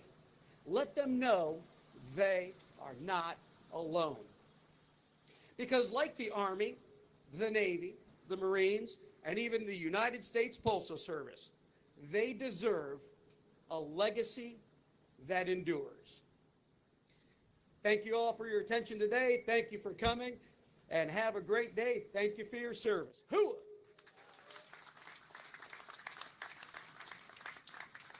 Thank you, Marty. Yes, the Postal Service is always hiring. Please. Ladies and gentlemen, this concludes our ceremony for today, but before we go, I have a few quick thank yous and reminders. I'd like to thank our program participants as well as everyone at the National Park Service and the Postal Service. You can purchase these beautiful Armed Forces stamps at our mobile retail unit right over there, and you can also buy them online at USPS.com. Our program participants will be available shortly to autograph today's program and other commemorative items. Thank you again for attending today's dedication. You've been a wonderful audience. It has been my sincere privilege and honor to be here today with these wonderful people. Please enjoy a performance from the Navy Bluegrass Quintet Band, and please enjoy the rest of your day. Thank you so much.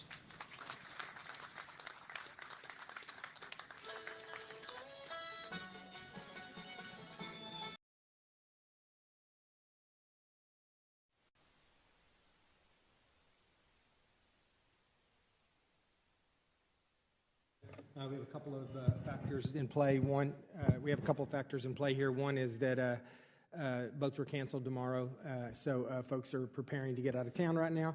And number two is that we have some other hearings going on with all the reconciliation stuff, including several of our members are on the Veterans Affairs Committee, and they have a full committee right now hearing with the Secretary. So we'll have members that come and go, and I just wanted to make sure everybody kind of knew what was going on. But we have myself and the ranking member here, so I think we'll be good to go. Okay, today we'll hear from our witnesses on the Defense Intelligence Enterprise, or DIE, and how the DIE is postured for fiscal year 2026 and beyond. The Department of Defense is focused on strategic competition, particularly countering the People's Republic of China and ensuring our armed forces have the tools, capabilities, and the training needed to succeed in any environment. But we know the strategic competition is only one of the many challenges our forces are called to address. We must also ensure that we are supporting all the geographic combatant commands to counter whatever threats may arise. Intelligence enables leaders to make informed decisions, especially in an increasingly complex world, thereby enhancing their lethality, survivability, and capability to provide for our nation's defense. Ensuring we have a defense intelligence enterprise that is capable, robust, and synchronized is critical to all of us. This is a challenging task at hand, and one we look forward to working with the department on to make sure that we're accomplishing this. Understanding each of your roles in these efforts will help us ensure your organizations have the capabilities needed and the resources required to accomplish your individual missions. We look forward to hearing from you about DIE, the priorities, the strengths, the challenges, and the ongoing synchronization efforts within the Defense Intelligence Enterprise. I would like to welcome today's witnesses from across the Defense Intelligence Enterprise. Mr. Dustin Gardweiss, performing the duties of the Undersecretary of Defense for Intelligence and Security. Welcome, sir. Lieutenant General William Hartman, Acting Commander, U.S. Cyber Command, performing the duties of the Director of National Security Agency and Chief Central Security Service. And welcome, General. And lastly, but not least, Lieutenant General Jeffrey Cruz, Director of the Defense Intelligence Agency. In the interest of time, I ask that the witnesses will keep their opening remarks to 5 minutes or less so that we have sufficient time for questions and answers. I would also like to point out that we have an open session and a classified session.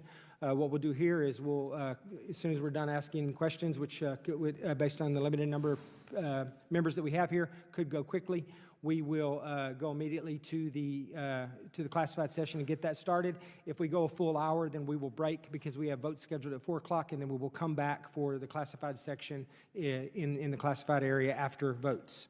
With that, let me thank our witnesses again for appearing today, and now I recognize Ranking Member Crow for any opening remarks he would like to make. Thank you, Dr. Jackson, and thank you to our witnesses for their testimony today, for coming in and answering our questions as well.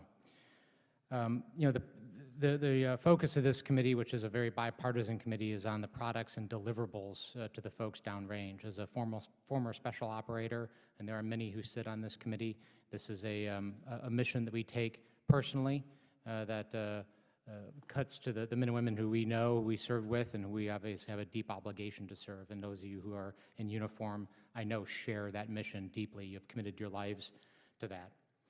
But we also know the global security environment is increasingly volatile, and we can't overstate the need for an agile, capable, and synchronized defense intelligence enterprise. Malign actors like China and Russia are adapting their strategies continuously, learning from lessons in Ukraine and fragile places around the world and conflicts that continue to rear up day to day and week by week. That's why, the focus of this committee, again, is making sure that we cut through partisanship, that we focus on the deliverables, and that's why I'm also increasingly concerned by some of the proposals and actions of this administration. Some reports of politicizing personnel cuts, of slashing very critical positions, of potentially manipulating intelligence if it doesn't fit a specific narrative. I want to try to get to the bottom of that. We're not going to do that in this hearing because a lot of that's sensitive stuff. So we'll take that up under a closed session. But just to let people know, these are important questions that have to be answered because the men and women who are not here, who we have an obligation to serve, obviously deserve the best materials and the best products. I'm also very concerned by some of the proposed cuts of up to 8% in some of your agencies. I am for government reform. I am a government reformer, and there are always efficiencies. There's always fat to be found. There's always ways of doing something better. But, I've been doing this for a while, and, I know that your agencies are some of the leanest and meanest and most efficient within the government. And an across-the-board arbitrary cut of 8% goes into muscle and bone and not just fat. And the result of that could be an America that's substantially less safe, and operators and military around the world that don't get the products and the deliverables that you all are charged with delivering for them. So those are some of the questions. Those are the things on my mind. Again, we want to be productive. We want to make sure that we keep the men and women in uniform foremost on our mind and just make sure that we work together in a bipartisan way, which is what we always do. That doesn't mean we don't have tough disagreements sometimes. We're no stranger to that here. But again, with the ultimate mission in mind. And with that, I yield back. Thank you, Mr. Crow. Appreciate that. And I share Mr. Crow's concerns as well about some of the budget cuts and some of the personnel reductions. We both understand how important what you do is to the safety, security of our troops, international security, and we want to make sure that we can do everything we can to make sure that those aren't impacting your mission.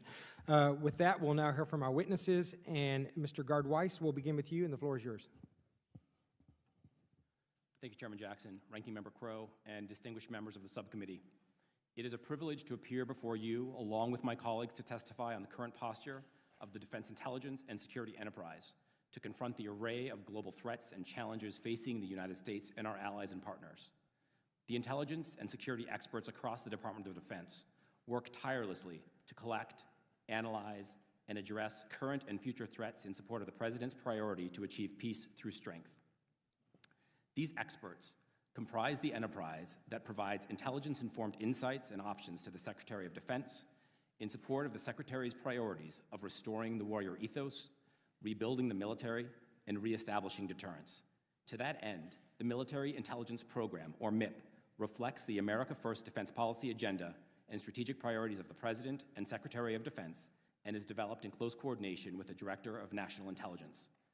I am joined today by General Joe Hartman, performing the duties of the Director of the National Security Agency, and Lieutenant General Jeff Cruz, the Director of the Defense Intelligence Agency. They each will offer their perspectives on how the defense intelligence enterprise is aligned to support our warfighters and speak to the threats that our enterprise must address. Once it is released in the coming weeks, Congress will see how the fiscal year 2026 MIP budget request reflects focused investments in capabilities and initiatives to position the defense intelligence and security enterprise to support the Secretary's 3 priority lines of effort as outlined in his guidance on the development of the 2025 National Defense Strategy. Defend the homeland by providing intelligence support to seal our borders against illegal immigration and narcotics trafficking. Advance America's interests in the Western Hemisphere and enable the Golden Dome, President Trump's next-generation missile shield. Deter China in the Indo-Pacific through a new generation of intelligence, surveillance, and reconnaissance capabilities matched to the threat in support of combat-credible military forces in the Western Pacific.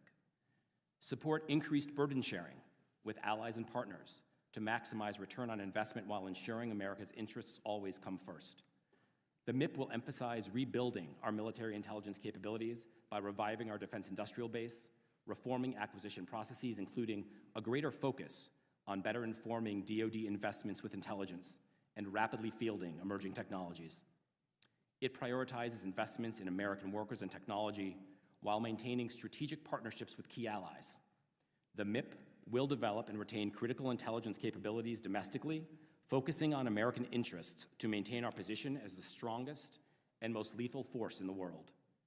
I will also note that the MIP will reflect the Secretary's emphasis on strategic discipline and fiscal responsibility, including optimizing and aligning our workforce, and his commitment to passing a financial audit. These and other priorities reflect the enterprise's continuing focus on providing decision advantage against near-peer competitors.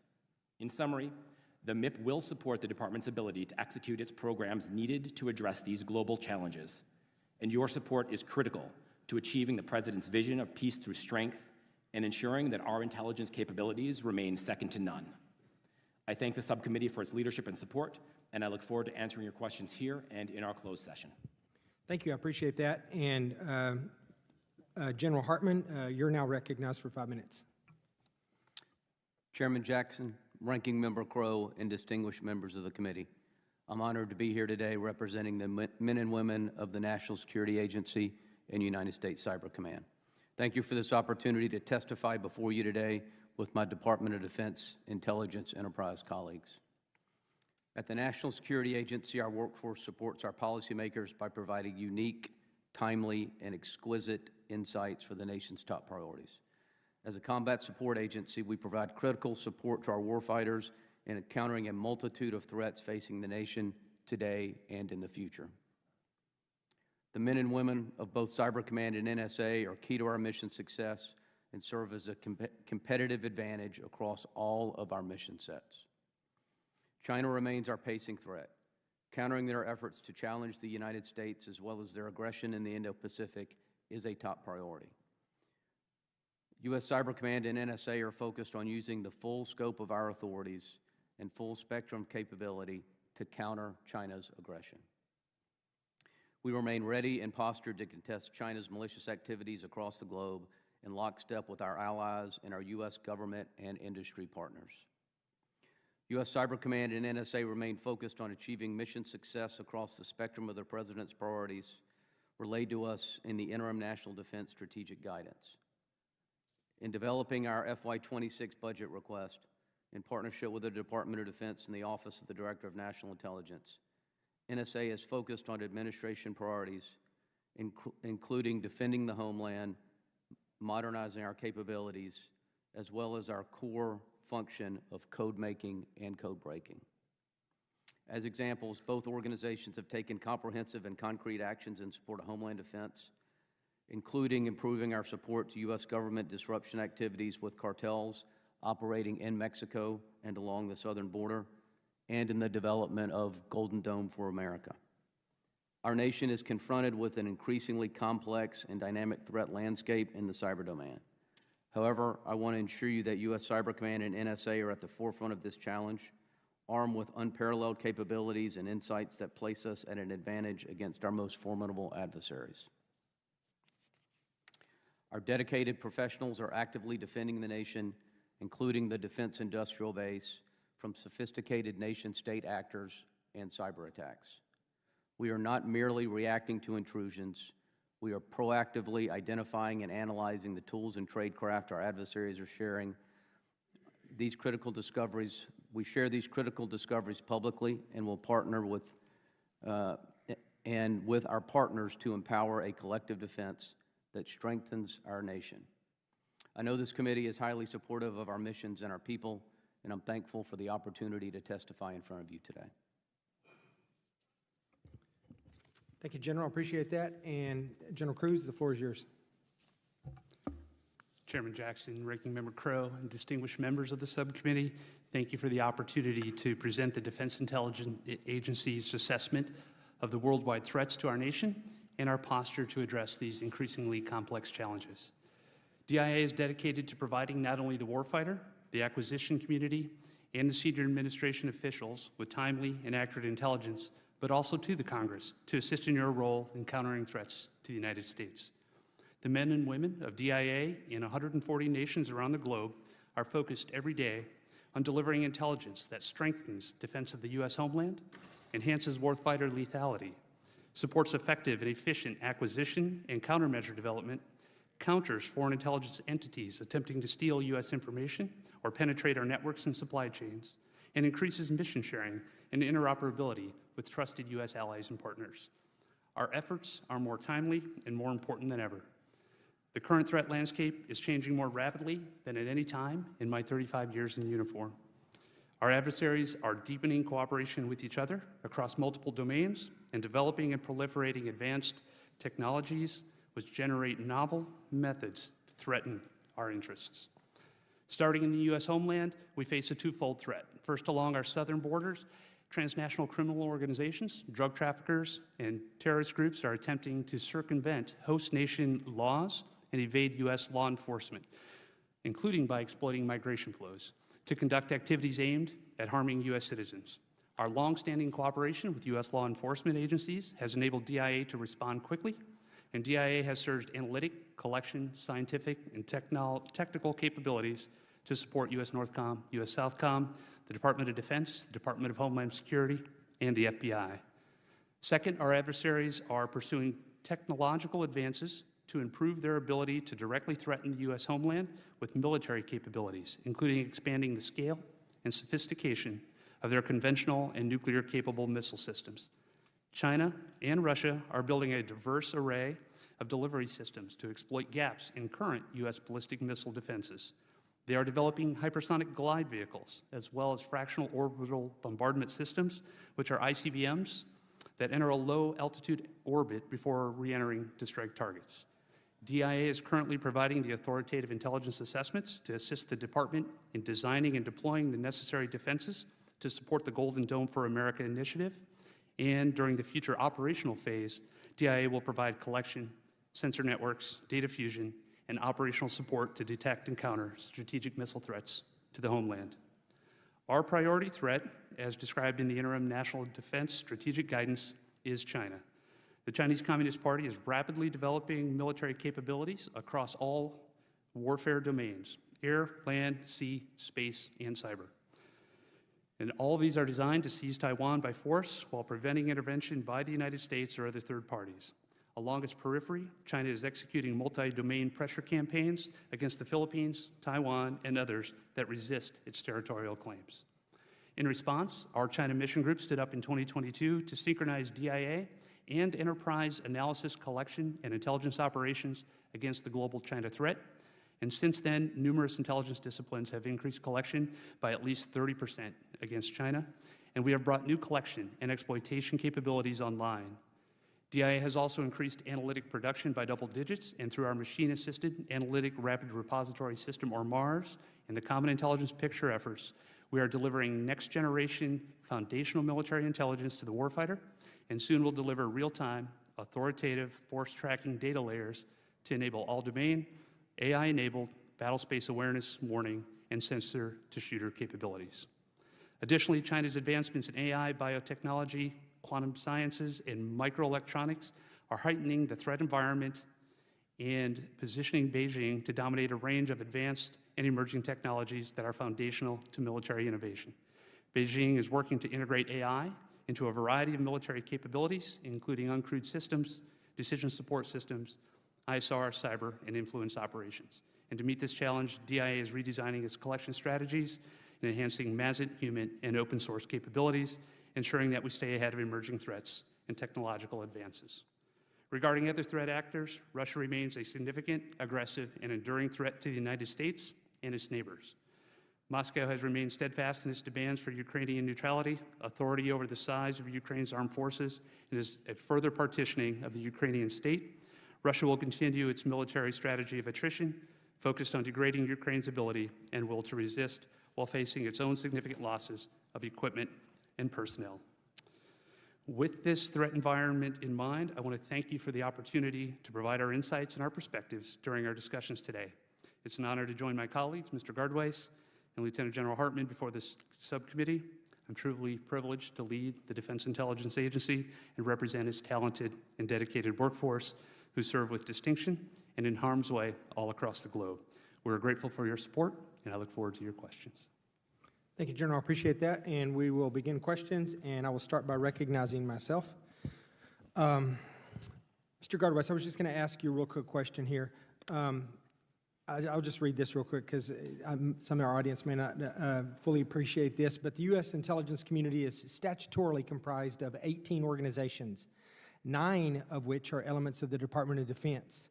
The Defense Intelligence Agency, the National Security Agency, the National Geospatial Intelligence Agency, the National Reconnaissance Office, U.S. Air Force Intelligence, Surveillance, and Reconnaissance, U.S. Army Intelligence, U.S. Naval Intelligence, U.S. Marine Corps Intelligence, Surveillance, and Reconnaissance Enterprise, and U.S. Space Force Intelligence. That's a big piece of the pie. I would like to ask you, and I won't say, are you getting everything that you need, because the question of that answer is usually no, but do you think that your piece of the pie of the DoD budget is sufficient to do what you're being asked to do today? Chairman, thank you for the question. I am incredibly proud of the work that our enterprise does today in support of the Department of Defense, our warfighters, our commanders, the Secretary, and the President. The threat environment that we're facing is increasingly complex. You mentioned in your opening statement that we're facing China, the pacing threat, while we're responding to events around the world. Right now, what I can tell you is that we're postured and aligned to support the priorities of the Secretary. And I look forward to having a conversation with you once we're able to discuss the details of the FY26 budget about the areas where we're taking risk and where we are aligning those resources to ensure that we are taking less risk in priority areas. Thank you. I appreciate that, and I'll do everything I can, and I know the other members of this committee as well, to make sure that you have everything you need, because our warfighters obviously can't do their jobs without the support that you provide. For General Cruz and General Hartman, I just want to ask you a real quick question. I think you both touched on this or mentioned this in passing. I know, General Cruz, you did with regards to China in your opening statement. But with regards to, this is partly why I asked this question as well, because we understand that the big focus in the military for the last few years has been to pivot and to great power competition away from counterterrorism, so on and so forth. But we also understand, and General Cruz and I recently talked about this, that the counterterrorism mission did not go away. It's still there. That support still has to be provided. But then you have other things that are also, really gaining, I'm sure, taking lots and lots of your time as they become more and more a part of your day-to-day expectations and what you're gonna have to deal with regards in particular to artificial intelligence, machine learning, and now open source intelligence. Can you tell me, are we keeping up with that, and in what ways are you approaching that so that we don't get behind the Chinese on this? What is your biggest hurdle here? I mean, what are you not getting, or what is your biggest concern regarding what I just mentioned in the day-to-day conduct of your mission? I'll start with either one. General Hartman, you want to start? Chairman, thanks for the question. From our standpoint, we continue to be laser focused on China, and our plan to meet that threat is really dependent on technology like artificial intelligence. We know the Chinese forces larger than us, and the way that we scale to meet that challenge is by leveraging the talent of our workforce and the technology that we have access to, particularly our relationship with private industry, which in the United States, we still have a strategic advantage as it relates to technology like artificial intelligence, and I believe that will continue to remain so. Okay, before we go to General Cruz, I was just going to ask you real quick. So, do you think are you having any issues with recruiting people? I mean, I know that's always an issue, but are you getting good people that understand these issues that want to come into the organization versus going off into the private sector? And are there any authorities that you don't have? I mean, it's going to cost more money, obviously, we understand that, but are there any authorities that you need from Congress that you don't have to stay on top of this and outpace the Chinese on this? Chairman, we continue to get extraordinarily qualified young people from the services and from the civilian community that are experts in artificial intelligence and high-performance computing and machine learning. We certainly need the resources to provide them the technology that they need to work the problem. We've got a great plan for that. I think we'll be able to talk about that plan more when the budget comes out. But right now, I believe that we're very well positioned. We have a roadmap, thanks to our work with Congress. We have stood up an artificial intelligence task force. We've executed over a dozen pilots. And I do believe we are positioned well. From an authority standpoint, there are really no authorities that we don't have right now in order to execute this plan. Thank you, sir. General Cruz, do you have anything to add on that? Just very briefly, I will just echo what General Hartman said. The workforce at DIA, we prioritized in the most recent series of personnel reductions and workforce optimization the retention of our younger probationary and recently recruited personnel because of the skills that they bring. And I think that will pay dividends for us in the long run. To your earlier question about where are we balancing and how are we taking risk, what I would offer is, as the department writ large and as the nation writ large focuses on the priorities that are articulated appropriately by the administration, there is a need for a minimum capability to reside in the low priority theaters against counterterrorism, and I think that's the intelligence community's responsibility to be able to continue to collect at a certain level, to be able to give policymakers the opportunity to address those threats should they arise. And so for me, it is the challenge that we have is how do you balance the remaining capability on the lower priority systems while we move out extraordinarily aggressively. And I think when you see the 26 budget come forward, you'll see DIA and the administration reaching heavily into the current priorities. And we look forward to additional conversation of how those will balance in closed session. Thank you, General. I appreciate that. I have some more questions I'll ask you in the classified session, and I'm going to yield back now and recognize Ranking Member Crow for as much time as he would like. Thank you, Chairman. I wanted to start by visiting this 8% cut issue. And again, I'm in favor of efficiencies and trying to find them where we can find them. And there are places where we could find savings for the American taxpayer. But this 8% cut, and I understand that some of your entities, you're able to define that just by expediting retirements, kind of natural attrition within your organization. But I'd love you, both of you, General Hartman and General Cruz, to very briefly talk about what the impact is going to be as you currently understand it. And I know you're still working through it. I'll start with you, General Hartman. Ranking Member, thanks. Each year at the National Security Agency, we lose approximately 7% of our workforce through natural attrition. The difference in the 8% this year is it will be executed over a much shorter period of time, really about a 90-day period, and so that will be impactful. That being said, all of the personnel that are leaving the agency have done so on a voluntary basis. They have generally been retirement eligible, and they have taken advantage of one of these programs that allow them a bit more advantageous circumstances to leave. We're a large agency.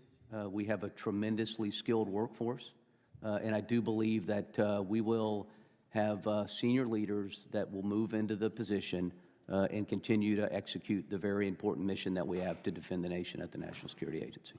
General Cruz. I think I would relay similarly. Every year we have 4 to 6% attrition across the agency, so we will do an accelerated version of that this year.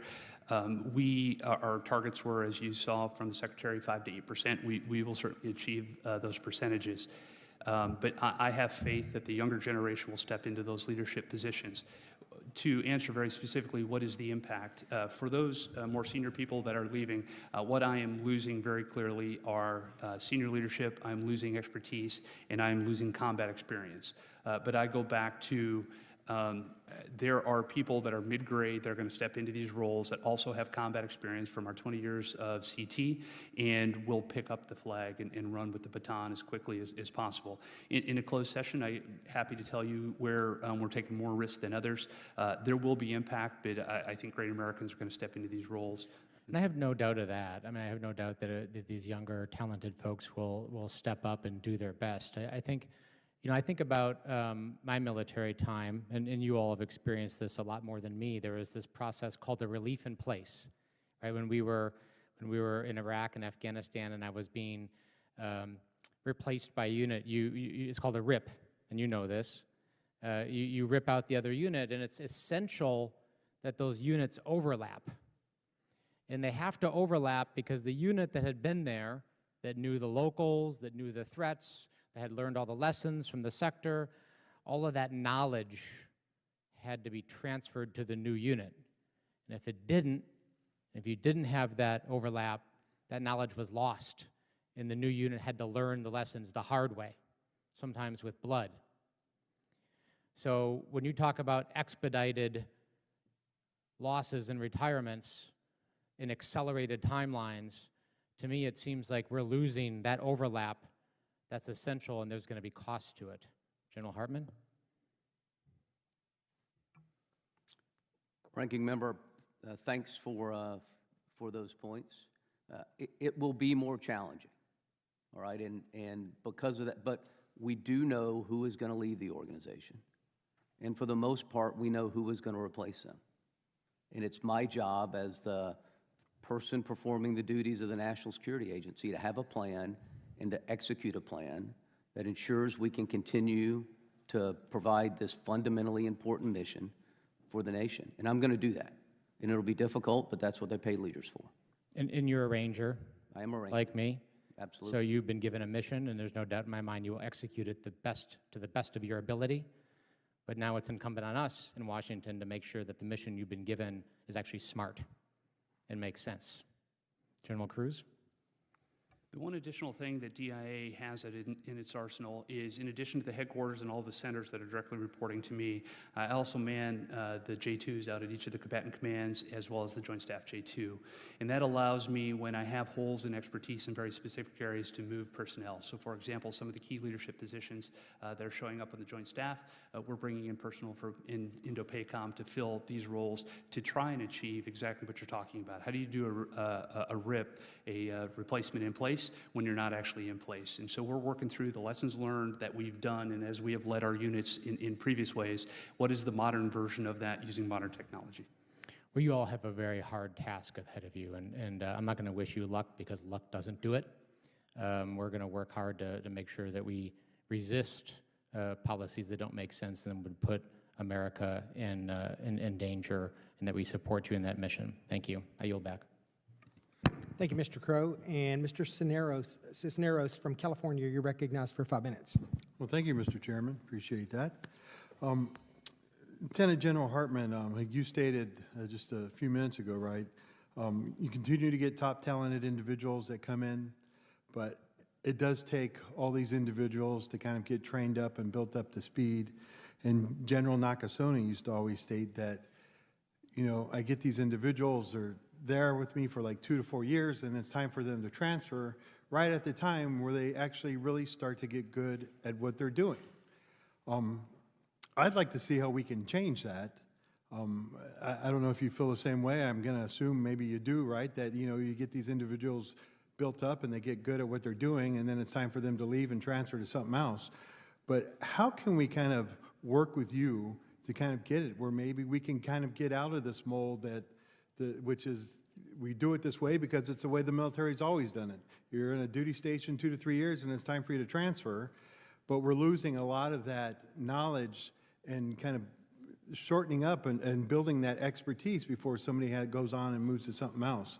But I would like to hear from you how maybe we can kind of fix that and get to them to that, instead of getting them to the point where they actually become good, keeping them there and allowing them to build their skills instead of transferring them.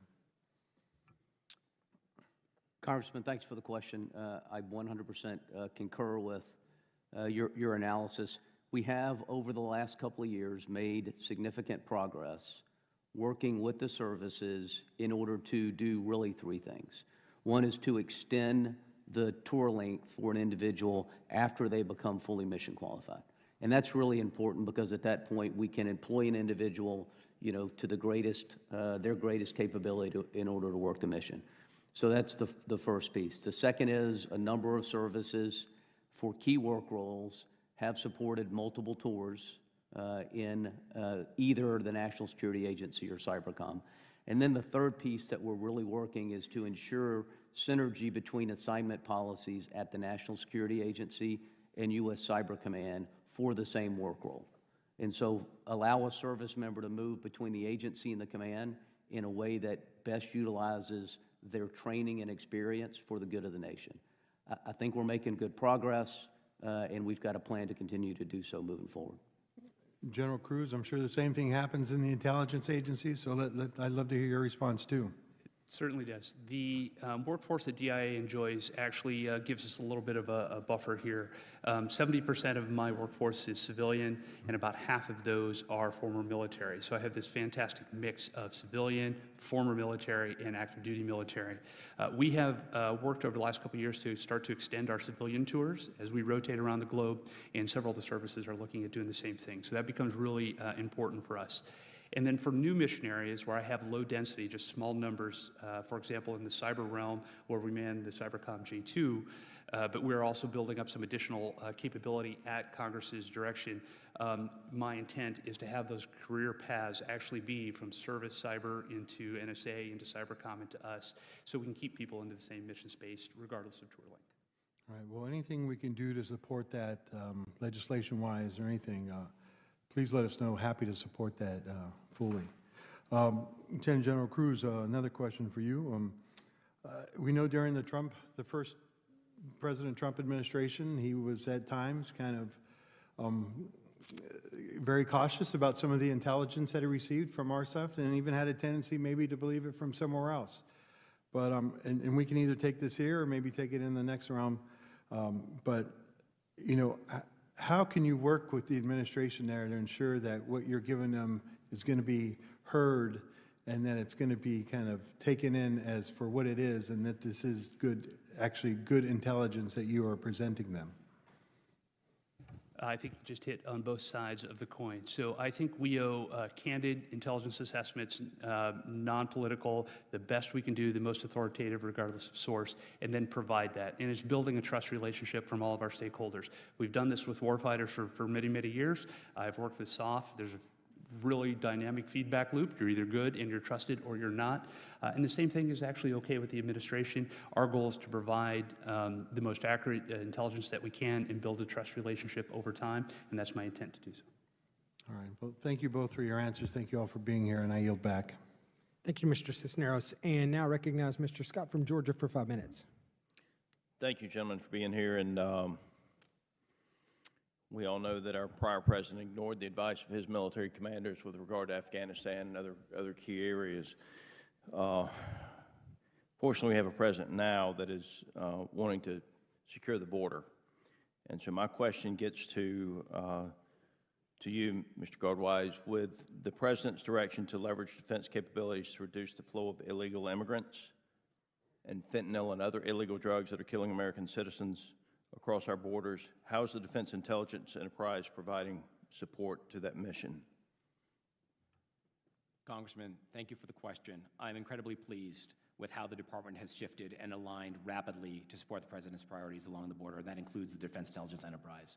We have surged defense intelligence analysts to support both Northern Command as well as Homeland Security, CBP in particular, Customs and Border Protection, in the sectors along the border. We have increased the use of, and actually for the first time, leveraged airborne collection platforms, ISR platforms, to enable these missions. And we have increased the priority in both of the agencies to my left and right, increasing both the collection and production in support of the priority, not just with regards to migration, but also with regards to fentanyl and the counter drug or drugs coming from our southern border. Well, I think it's important that we do anything and everything we can to protect the American citizens from the flow of illegal drugs into this country. A lot of Americans die from fentanyl, and we all know people who have died from it. We had 2 young people in my area die from it just a couple of weeks ago, and I hope we continue to increase the pressure in the intelligence sharing to stop it. I want to talk with you about integrating commercial space-based ISR with what we do. The TAC SRT program provides commercial space-based intelligence to the warfighter. How is the DoD integrating commercial space-based capabilities in its intelligence architecture? Congressman, we absolutely are. We are leveraging commercial space-based capabilities across a range of missions, whether it be for warfighting or for intelligence analytic purposes, both Space Force, the National Reconnaissance Office, and others. I will also say that we are increasing the application of that. We've seen that play both in terms of commercial electro-optical, which are pictures, and radar, both in terms of augmenting and complementing our national systems and our government systems. We have increased the use of that for sharing, broader use, and frankly, in some areas, they're just uniquely positioned to support from a DoD standpoint. That includes foundation requirements, right, to support National Geospatial Intelligence Agency for mapping and a variety of other purposes. So, Congressman, we absolutely are focused on space-based commercial capabilities and how they can apply to the department. I have one other question, and I want to preface it with this. I know China is the priority right now, but it's not the only mission that I expect we will have. And one of my primary concerns is that as we draw down systems that will work in non-near peer engagements, that we're drawing them down faster than we're putting up systems that will work in the near peer engagements. And so my question for you is the DoD divest from kind of the traditional ISR platforms and more towards space-based sensors? I mean, how are we making sure that our combatant commanders don't lose their abilities right now that they need today in favor of future missions? Congressman, I believe that relative to China, we are going to increasingly and need to increasingly rely on space. But also to your point, we need a range of capabilities to give our combatant commanders options in their theaters, and we are attempting to balance just that. I believe that there will continue to be a requirement for airborne platforms, but we need to balance that with our investment in space, and I look forward to having a conversation with you in the committee once we're able to discuss our FY26 budget that we put forward. Thank you. Generals, I have several other questions. I'll wait until we're behind closed doors for that. Chairman, I yield. Thank you, Mr. Scott. Mr. Jacobs from California, you're now recognized for 5 minutes. Thank you so much, Mr. Chairman, and thank you to our witnesses for being here. So first, the 2025 Interim National Defense Strategic Guidance refocuses our intelligence posture towards strategic competition. How is the Defense Intelligence Enterprise aligning with that new guidance while also ensuring its assessments of major adversaries like China remain objective and free from confirmation bias? Maybe General Cruz, you could start.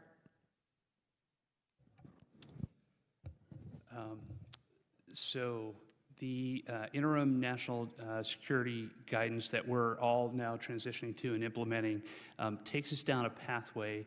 I don't know that it changes necessarily who the threats are, but it reframes a little bit about where the focus is and where we need to put a variety of our efforts. So this somewhat ties back to Congressman Scott's question, in my view, on the balancing piece.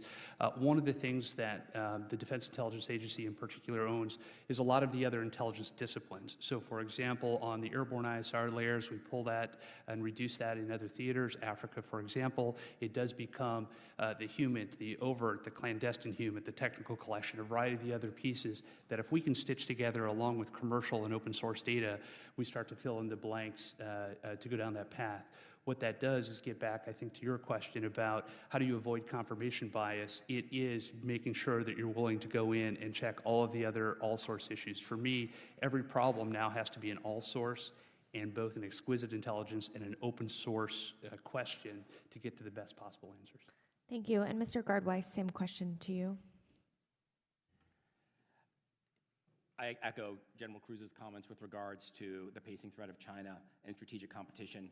I think that the alignment to focus on as we discuss southern border, other priorities, I have every confidence in our enterprise to ensure that they're providing intelligence that's free from bias in support of any decisions that may be made by our warfighters and our leadership in the executive branch.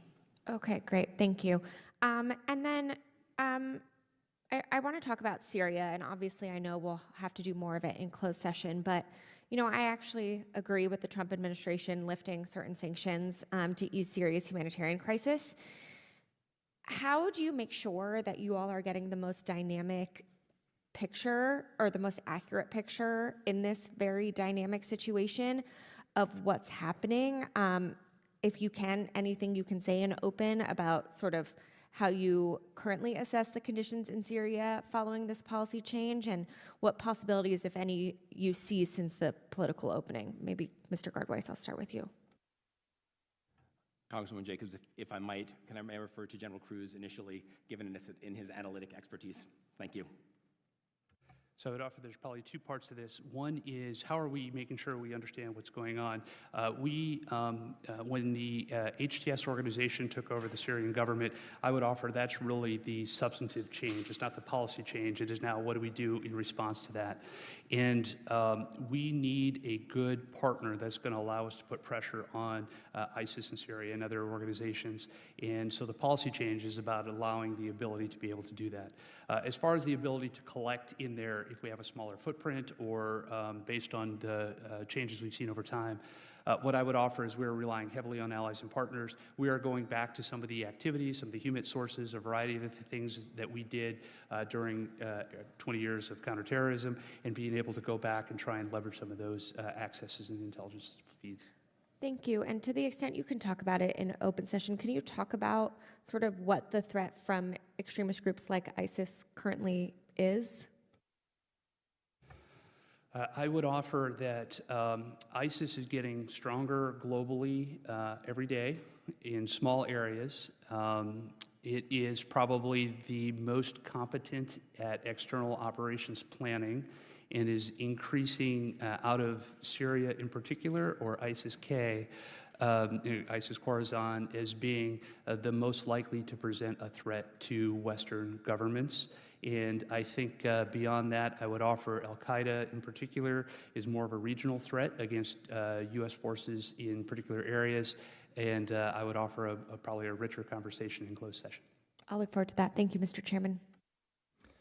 Thank you, Ms. Jacobs. And Mr. Keating from Massachusetts, you're now recognized for 5 minutes. Thank you, Mr. Chairman. And it's been a privilege that I've had being in this committee because I've gained a new window and insight over the servicemen and women that serve our country. Mr. Gardweiss, in the first few sentences of your testimony, you said that your goal is to restore the warrior ethos. So I'd like to ask General Hartman, General Cruz, have we lost our warrior ethos? I haven't seen it. A simple yes or no would be sufficient. Is this lost? Our warriors ethos is lost on our servicemen and women? A simple yes or no will work.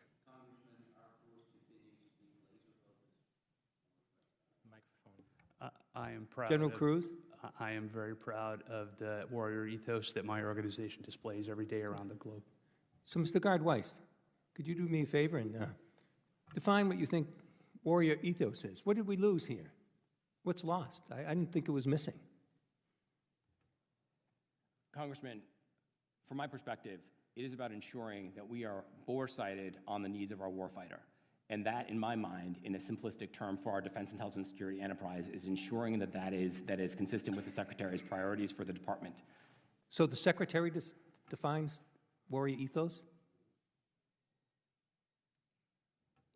The Secretary has strategic priorities for the Department of Defense. My obligation in this seat is to ensure that our defense, intelligence enterprise... No, but I mean, one of your first sentences said, we've got to restore warrior ethos. I didn't know it was lost. Where is it? Congressman, what is it? Congressman, I think my statement was referring to the fact that our enterprise is postured to support the Secretary's priorities, one of which is being to restore warrior ethos. What is that? It was one of your first statements. I look forward to... What does it mean to you? What does it mean to the Secretary? I guess that's what it's all about. What is it? Well, if it was so important that it was in the beginning, It's so important that we lost it. You have to tell us what is gone before we could find it again. I mean, you said it has to be restored. Please, just enlighten me. Congressman, my obligation is to ensure that our enterprise is postured to support. I know that you said that, but what is warrior ethos you keep talking about? The secretary keeps I'm hearing it all the time. It's lost somewhere, but we have to find it. Where is it? And what is it? Congressman, I refer back to my statement, which is to ensure that our enterprise. I was referring back to your statement too, sir. The first thing was warrior ethos. So, look, I'm going to move on to another issue that concerns me. It was in all the opening statements, really. And, we're facing an 8% mandatory personnel cut. And so we've got some hard decisions in front of us. And it was all mentioned about the Golden Dome. So, Mr. Guard-Weiss, can you tell me the cost of the Golden Dome? I know there's an Iron Dome in Israel, and I have an idea what that cost. And Israel's very small land area. The United States is expansive. So what is the cost of the Golden Dome? Congressman, I am not aware of what that cost is for Golden Dome. I can tell you that we are postured from a defense intelligence security enterprise to provide the intelligence and options in support of homeland defense. May I also just reference back to your comment about 8% reduction? I think we've discussed that previously, and would be glad to have a conversation with you about that as well. I will also just say in that regard that we have presented the risk to the Deputy Secretary and the Secretary for their consideration. We are still waiting for the final budget to proceed, and so to say that it was exactly 8%, we will determine what that looks like as we bring the budget forward. General Cruz, you mentioned one of the greatest advantages you have personnel-wise are the young people on probationary status that you have and the knowledge that they're accruing and what they learn. Can you just comment on the value of those people on probationary status? I had approximately 875 people on probationary status, and according to the executive orders and all the guidance that we received, we removed them from service if they had performance issues, and so there are a handful that we asked to depart government service. I was able to retain then a vast majority of those 875, and these were people that we have intentionally recruited. They've got STEM skills, they've got cyber skills, they've got language skills. They've got really a passion for service and a patriotism that they want to join the U.S. government and a DoD organization, and I look forward to seeing I just want to thank you for referencing that, because these are important parts of our entire federal workforce, not just in the military, and thank you for highlighting that. I yield back. Thank you, Mr. Keating. Mr. Mills from Florida, you are now recognized for 5 minutes. Thank you, Mr. Chairman. Let me first help out some of my colleagues with what warrior ethos is. Warrior ethos is prioritizing the warfighter so that they can guarantee they have everything they need to do their job based on meritocracy, not based on diversity, equity, inclusion. And to go to another one of my colleagues who had made a comment that President Trump in the first administration didn't listen to the intelligence that was provided. Well, I would argue that the former Undersecretary of Defense for Personnel and Readiness also didn't listen, which is why we had such a recruitment deficit. So we may want to talk about some of these things in a closed session anytime. I'd like to get to the panel, now that we've debunked some of the nonsense on this committee. How is AI going to contribute to our ability to thwart a lot of the cyber and a lot of the economic resource and supply chain warfare that China is engaged in? Lieutenant General Cross. So I'll leave a little bit of the cyber piece for General Hartman because that's more of his bailiwick, but I would offer AI is the only way we're going to be able to sift through the large volumes of data that shows what adversary actors, foreign intelligence enterprise agencies, and foreign industry and research activity and what they're trying to deliver and what that technology is trying to deliver. AI is critical to help us synthesize that data and then tip and cue sort of the experts that we have, the STEM population that we have, to start to distill where is China taking their activities, and then how do we get ahead of that, either through supply chain work, through cybersecurity, and a variety of other areas. The key for me on AI, though, is you got to deploy it, you've got to trust it, and you've got to be able to do independent verification and validation of the outcomes of the AI back so you can trust it, it's authoritative. And General Hartman, if you'll just kind of enlighten me on... Yeah. Congressman, thanks for your question. The force that we face in China is significantly larger than ours, but our workforce is more talented. And our ability to arm that talented workforce with artificial intelligence is the way we get to scale as it relates to the China problem. We use it every day. We use it in all of our operations, and I would look forward to, in a closed session, to be able to cover that more in detail with you. Thank you so much. You know, obviously the Indo-PACOM fight is one that we're eyeballing heavily with the potential unification of Taiwan, knowing that that would impact 92% of semiconductor and microchip capabilities. Also why it's so important to eliminate the double taxation on Taiwan and be able to do more onshoring, which is truly what the America First agenda is about, is American innovation, American workers, American solutions. But I'm not convinced necessarily, based on coastal defense plans, based on 7th Fleet capabilities, based on a hub and spoke strategy, that China's really willing to go all in on this strategy. I think economically it doesn't necessarily make for a sound strategy. They have too much to lose, I think, from an economics perspective, knowing their economy's far worse off than our own.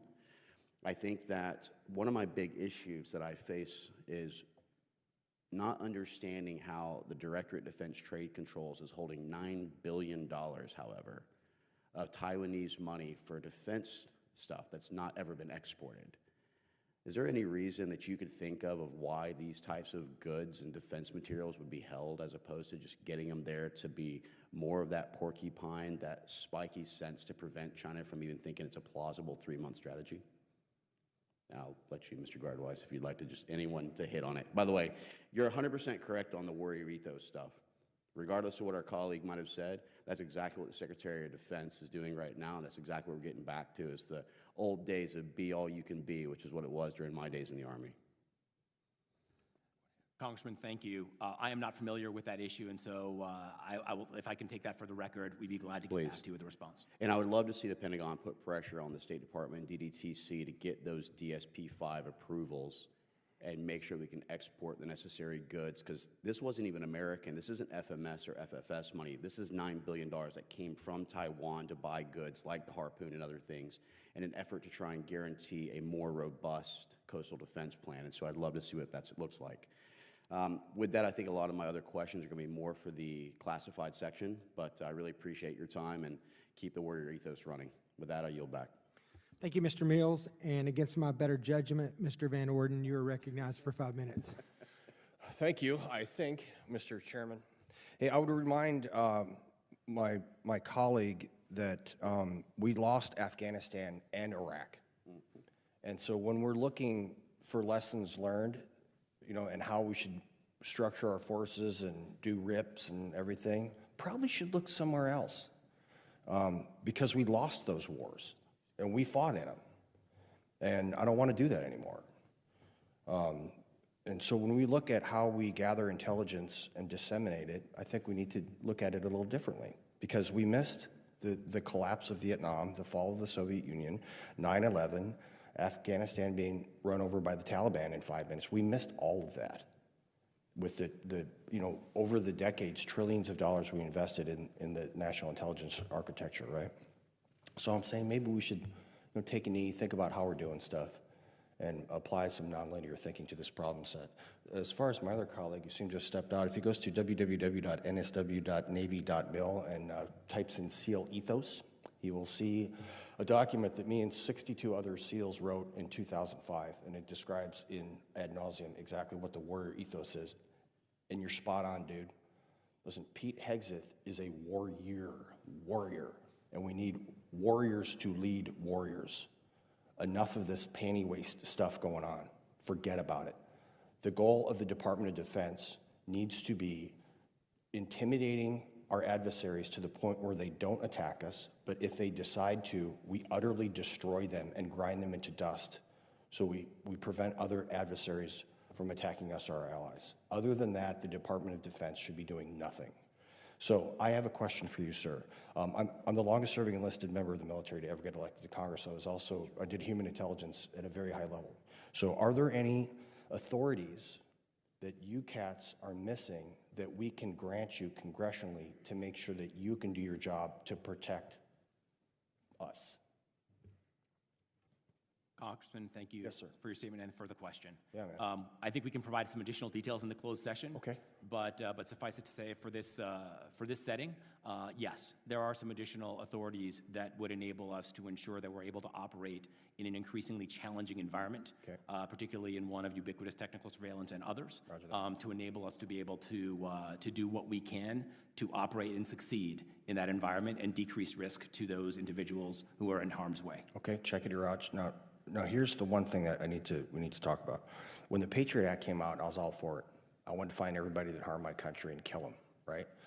But the problem was mission creep took place with the Patriot Act when we started spying on American citizens, and everyone knows this to be true. So how are we going to make sure with additional authorities that you guys don't allow mission creep to take place when we start, spying on American citizens again? What type of oversight things do you have internally, and what do you need from Congress to make sure that we are watching the people that are watching people?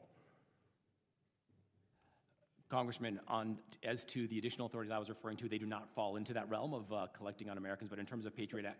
It should not. Listen, dude, I know everything about this sort of stuff, about who can do what legally and all that. I'm asking, how do we make sure that there's oversight in place so that doesn't happen again, because it did happen? You know what I mean? Let's learn from the past. That's all I'm asking. Congressman, I agree. We absolutely have our learning from the past, have implemented stringent compliance regime. I will let General Hartman speak to how his agency ensures compliance with intel oversight and U.S. person concerns in 12333 and the like. I can't read that. Congressman, thanks for the question. I will tell you that the day after I was put in the position of performing the duties of the director of the National Security Agency, the first thing I spent most of my day on was compliance. All right, I believe that we have learned the lessons from the past, and we have a rigorous compliance network that ensures we are accessing legally collected information against foreign adversaries operating outside of the United States, and that we are doing everything humanly possible to protect the rights of the American citizens. General, that is exactly the right answer. So thank you. And again, if we need to do something, restructure something for oversight, just tell us and we'll do it. We want to eliminate the enemy, but not at the cost of sacrificing Americans' constitutional rights. So thank you for that. Mr. Chairman, I yield back. Thank you, Mr. Van Orden, and this is perfect timing. We're about to have to go to the floor to vote. Before we leave, I would like to ask Mr. Crow, do you have any closing remarks you'd like to make? I don't, Chairman. I think we can move it along to closed session. Thank you. Absolutely. Thank you. And I just want to thank you, the witnesses, once again for your time today. Thank you to the gentleman here in uniform and everyone else here in the room that's in uniform for your service and your sacrifice. We deeply appreciate it. We will be adjourning. We will reconvene in Rayburn 2337 immediately after votes on the floor. And with that, this hearing is adjourned.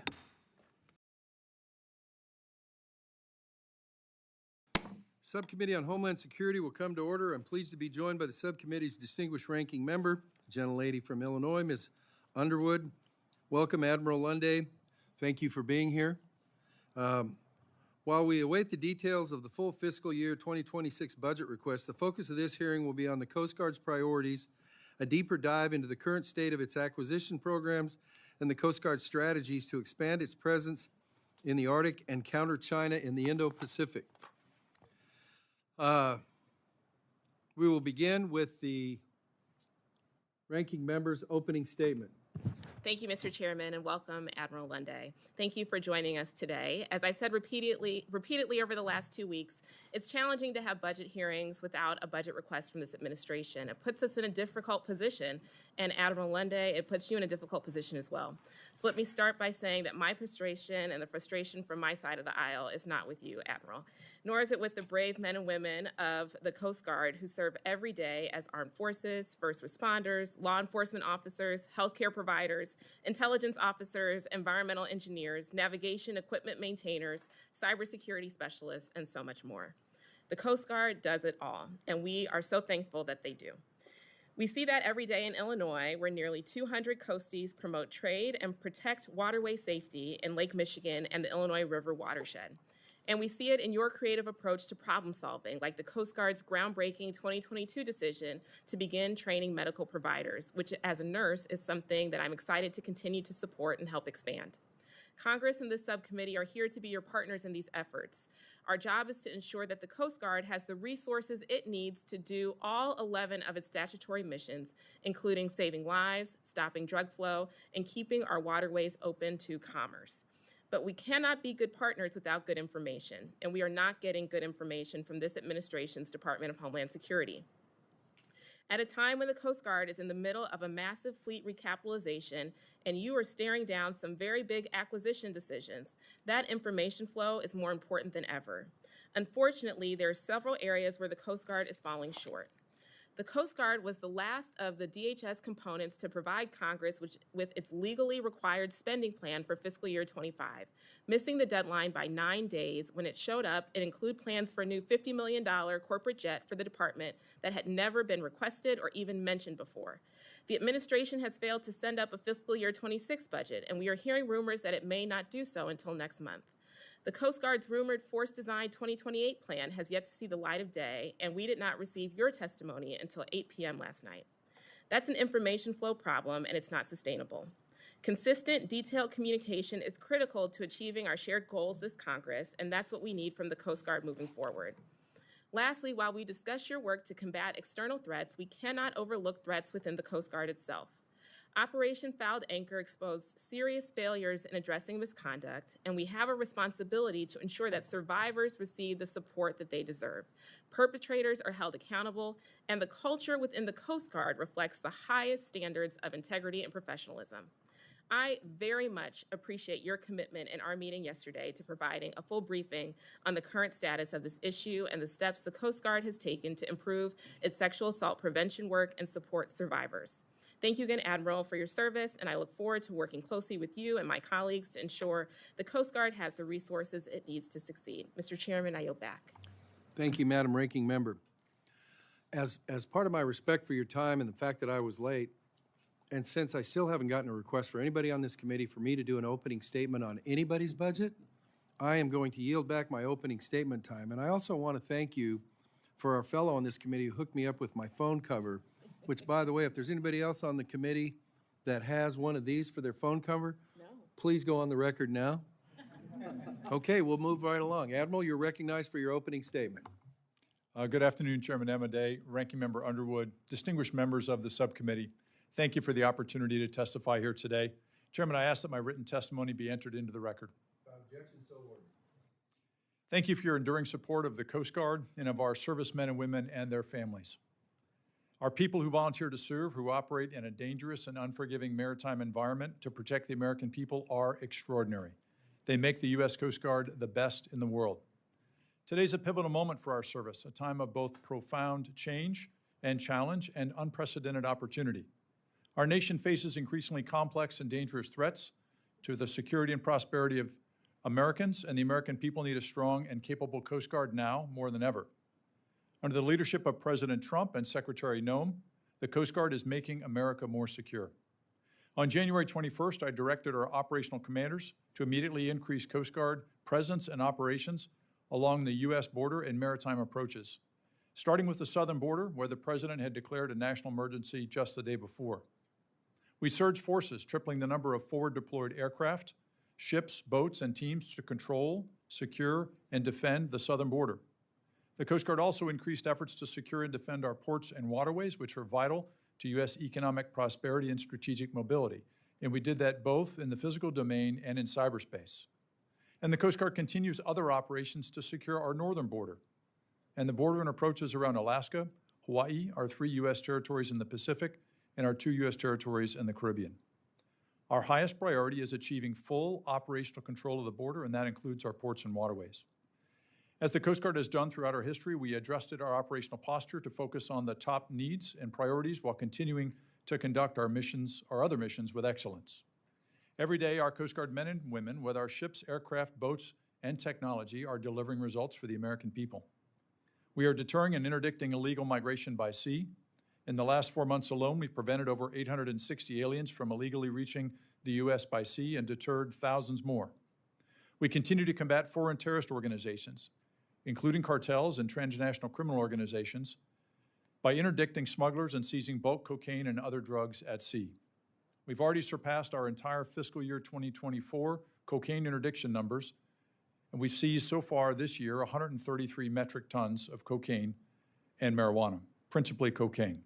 And I have set as a top operational priority combating illicit fentanyl shipments in commercial maritime shipping. However, despite the mission's success and great work of our people, the Coast Guard is in a severe readiness crisis that has been decades in the making. Today, our Coast Guard is less ready than at any other time since the end of World War II 80 years ago. This is not sustainable, and now is the time for fundamental change. And we need your support now more than ever. With President Trump's direction to rebuild the military and secure our borders, and Secretary Noem, under her leadership, the Coast Guard will implement Force Design 2028, a bold blueprint to renew our service. As Secretary Noem testified here last week, with Force Design 2028, we will transform the Coast Guard into a more agile, capable, and responsive force. Together, we must act now through this blueprint, along with increased capital investments in reconciliation and in a sustained top-line growth in our annual appropriation to restore Coast Guard readiness today and prepare us for the future. As we navigate through this time of transformation, I have certain hope for the future of our Coast Guard. No matter the challenges ahead, if there's one thing our distinguished service history in both peace and in war tell us, it's this: with a ready Coast Guard crew and the strong support of the American people, there is nothing we can't accomplish. Thank you. I look forward to your questions. Thank you, Admiral. I'm going to defer my questions until later in the hearing. So the chair now recognizes the gentlelady from Illinois for her questions. The floor is yours. Thank you. Admiral, thank you for being here today. We know the Coast Guard does an incredible job with what you have, but also remains chronically under-resourced. The Coast Guard does life-saving work to respond to maritime disasters, combat the flow of illegal drugs, counter China, and prevent cyber attacks. I strongly support large increases to your budget, probably even larger than you've requested in some areas. But I'm concerned that this administration's political goals are shifting those limited resources away from strategic theaters where bad actors are aggressively testing American resolve. In your written testimony, you stated that the Coast Guard is, quote, surging operational forces to the U.S.-Mexico border and the Gulf of Mexico. So my question for you is, where specifically are those forces and resources to support them coming from? What theaters and missions were they assigned to before this surge? How many deportation flights has the Coast Guard flown, and why is that the best use of the aviation assets? Ranking Member Underwood, thanks for your questions and your support. First, to answer your question about the alien expulsion operation flights, to date, since 20 January, the Coast Guard has flown 157 of those flights in support of other Department of Homeland Security components for southern border security operations. As to the other operations that where we have surged assets to the southern border, and for us, the southern border also includes the border approaching Florida and our territories in the Caribbean. That's part of the southern border for us as well. And so we took planned operations from some other areas and in consultation, principally supporting combatant commanders. I consulted with those combatant commanders and the Department of Defense and briefed the Secretary on my plans to temporarily change some of those planned deployments. This type of decision is not unprecedented, and we make those tough trade-offs all the time because there's an increasing demand for Coast Guard resources and always a limited number of cutters, boats, aircraft, and crews to provide them. And so that's part of the risk decision that I make in consultation with our area commanders. Have any personnel, vessels, air assets, or other resources been pulled from the Coast Guard's Arctic strategy to accommodate the southern border surge? No, Ranking Member Underwood, they have not. What about your Indo-Pacific mission? Did you reduce lift capacity in the region in favor of more deportation flights here? And are we going to be slower in building our presence there as a result of the surge? Ranking Member Underwood, there were 2 operational deployments that I directed be changed through that process I described before. And I want to be specific about that. One was a planned patrol working for Indo-Pacific Command, one of our national security cutters, and I consulted with Admiral Paparo about that before making that change. But there's been no change in our permanent presence in the Indo-Pacific. The other change in the Atlantic, you asked about the Arctic. We had the Cutter Calhoun, another national security cutter that was scheduled to support a port visit for a senior leader meeting of the Arctic Coast Guard Forum in Iceland, and we canceled that planned meeting. It wasn't an operational meeting, and so that was related to the Arctic, but I wanted to be specific and clear in my answer. And what about the Great Lakes, where the Coast Guard plays a critical role in commerce and safety for the community I represent? Has there been any change to the staffing plans for the Great Lakes region? there have not been changes to that staffing plan. Our presence in the Great Lakes remain as important as always, which includes our domestic ice-breaking presence there. Excellent. In your testimony, you also wrote that you are tripling the number of forward deployed air and surface assets at the southern border and simultaneously seeking total operational control of the region. It's clear strategic trade-offs are being made, and I'm concerned about the impact on your other missions. The Coast Guard desperately needs more funding to meet its mission, and the passage of a reconciliation bill is far from guaranteed at this time. And Coasties, like most Americans, are struggling with the rising cost of living. I speak frequently with young guardsmen and women who struggle to afford housing and access medical care, which is why I was horrified last Friday when we received a last-minute addition to your spend plan for fiscal 25, a new $50 million Gulfstream 5 for Secretary Noem's personal travel coming from the Coast Guard budget. She already has a Gulfstream 5, by the way. This is a new one. And so, Admiral, I have just one question for you here. Have you received any outreach, requests, or any other communication from anyone above you at DHS or any political appointee in the Trump administration regarding a new plane for the Secretary? Ranking Member Underwood, so first of all, thank you for the support of the committee and the continuing resolution for 25. And as part of that spend plan to address the needs of our service members and their families, we're able to provide that cover the pay raise for military and civilian personnel, including a targeted pay raise for our junior enlisted personnel, which was essential. You had asked about the military command and control aircraft. So first of all, meeting the needs of our Coast Guard men and women that are doing frontline operations is my top operational priority, and it's a top operational priority of the Secretary. She's been clear with that to me, and I know she testified to that effect before the subcommittee last week. The Coast Guard, like the other military services, operates 2 military long-range command and control aircraft. This is part of our military operational fleet of aircraft. These are C-37 variants. The older one is a C-37 Alpha variant. And like a lot of the rest of our operational aviation fleet and our cutters and our boats and our shore facilities, it's old and it's approaching obsolescence and the end of its service life. The avionics are increasingly obsolete. The communications are increasingly unreliable, and it's in need of recapitalization like much of the rest of the fleet. But this aircraft is necessary to provide the Secretary, the Deputy Secretary, me as the Acting Commandant, the Acting Vice, and our 2 area commanders with secure, reliable, on-demand communications and movement to go forward, visit our operating forces conducting the missions, and then come back here to Washington and make sure we can work together to get them what they need. Mr. Chairman, my time's expired. I just want to note that I didn't hear the Admiral answer the question about whether he was directed to purchase this new Gulfstream 5, and I just want to note that as I conclude my time. Thank you. I yield back. The chair recognizes Mr. Rutherford for 5 minutes for his questions. Thank you, Mr. Chairman, Ranking Member. And Admiral, thank you for being here today. I want to talk about a little bit about the future of the Coast Guard's aviation, because as your responsibility grows to support not only maritime security, but defense missions continue to increase and become ever more critical to our national security, I'm concerned about the mission readiness of our fixed wing and rotary wing aviation fleets. It seems like there's been, prior to you, somewhat of a disjointed response to the aviation planning, and that a comprehensive strategy would help ensure that there are no gaps in readiness. And one of the things that we actually included in the FY23 Coast Guard reauthorization bill was a request for a study like that. So three quick questions on the aviation issue, Admiral. Does the Coast Guard have the aviation assets required to fill its operational missions today? Number 2, when should we or can we expect the aviation strategy called for in the 23 Coast Guard reauthorization?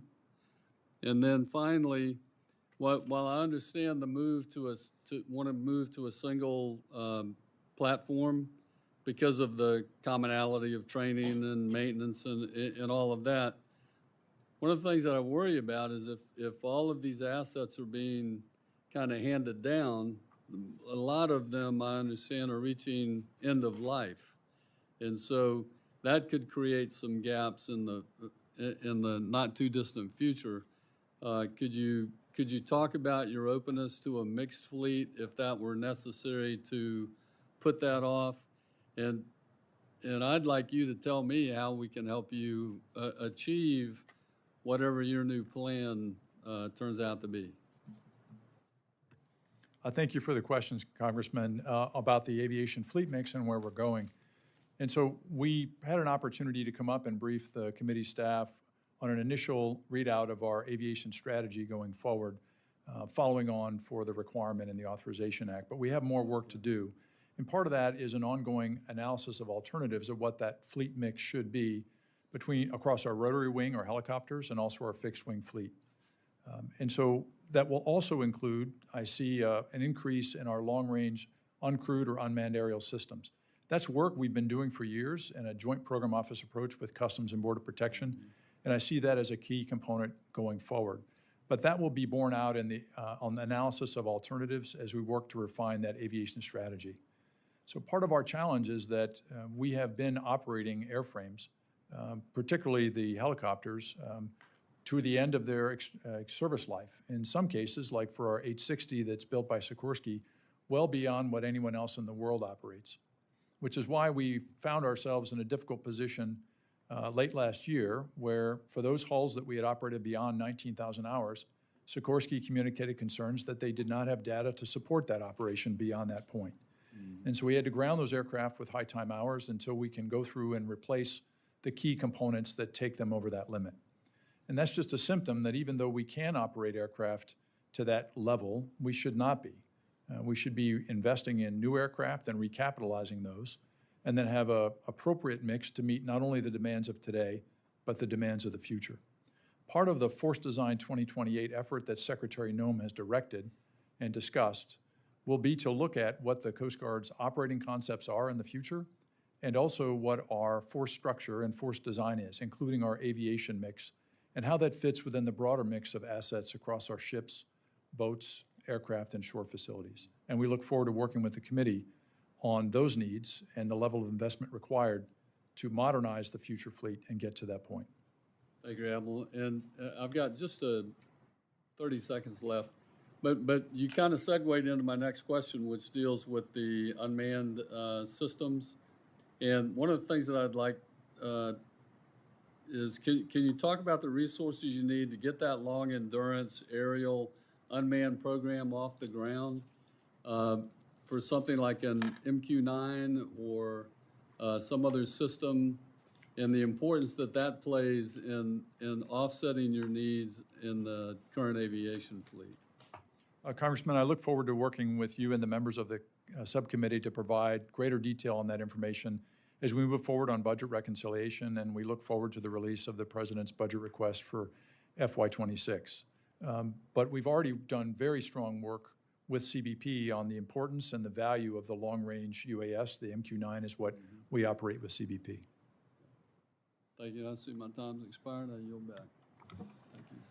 Ms. Henson, the floor is yours for 5 minutes for questions. All right, thank you, Mr. Chairman. Good afternoon, Admiral. Again, thank you for coming to testify before our subcommittee. The Coast Guard plays such an important role, as you've already touched on a number of topics, from interdiction and defense, just such a necessary line of helping to keep our country safe. And under President Trump's leadership, obviously, we are seeing a renewed investment and a renewed commitment to that promise to keep America safe. I hear you talk about investment in a modernized fleet, expanded maritime enforcement capabilities. All those things, I think, make Iowans feel good. Even though we're between two rivers, we like to know that our coasts are safe, but also, obviously, Iowa has a very significant Coast Guard presence with a fleet that needs upgrading. So that's going to be my line of questioning today, because we are, Iowa in Dubuque is home to the home port for the cutter Waiaconda, which is 60 years old. So a nice old ship celebrating its 60th anniversary at the end of this month. Absolutely vital in keeping the upper Mississippi navigable for us, but it comes down to supporting our farmers, our producers, being able to get things to market up and down the Mississippi River safely and efficiently. So these legacy cutters have served our country well, but they're showing their age. And so we must, I believe, move quickly to replace them with more modern vessels that can keep up with today's demands. So we know that Coast Guard has initial approval for this program. So do you agree that it is time to prioritize building these new cutters to make sure we can deploy them and get them into service without delay? Representative Hinson, it certainly is important. Most people think of the Coast Guard certainly along the coast or at sea, but we're just as present in America's heartland, in our Great Lakes and in the inland rivers and waterways, including in your district. So we have a recapitalization program for those construction tenders and those river tenders that are so vital to keeping life-saving commerce going throughout the United States and to markets overseas. So the Waterways Commerce Cutter was just approved by the Department of Homeland Security to enter initial production for the first 8. That's being built by Birdon as the shipbuilder down in Bayou La Batterie, Alabama. And so those cutters, state-of-the-art, will replace the aging but still very viable cutters like Wyaconda that operates in a home port out of Dubuque, and provide the critical services necessary to keep commerce moving, which is vital to our economic prosperity. Absolutely. Well, I'm glad we share that priority. Do you have any insight into potential home ports for those cutters once they come off of the line and they're done being built in Louisiana? Congresswoman, I don't have a home port decision on all of the Waterways Commerce Cutters that will be built. Some of them, or they will be larger than many of the existing ones, and so we'll have to assess what the infrastructure needs are as we go forward, but we look forward to working with members of the committee as we make those decisions along with the administration.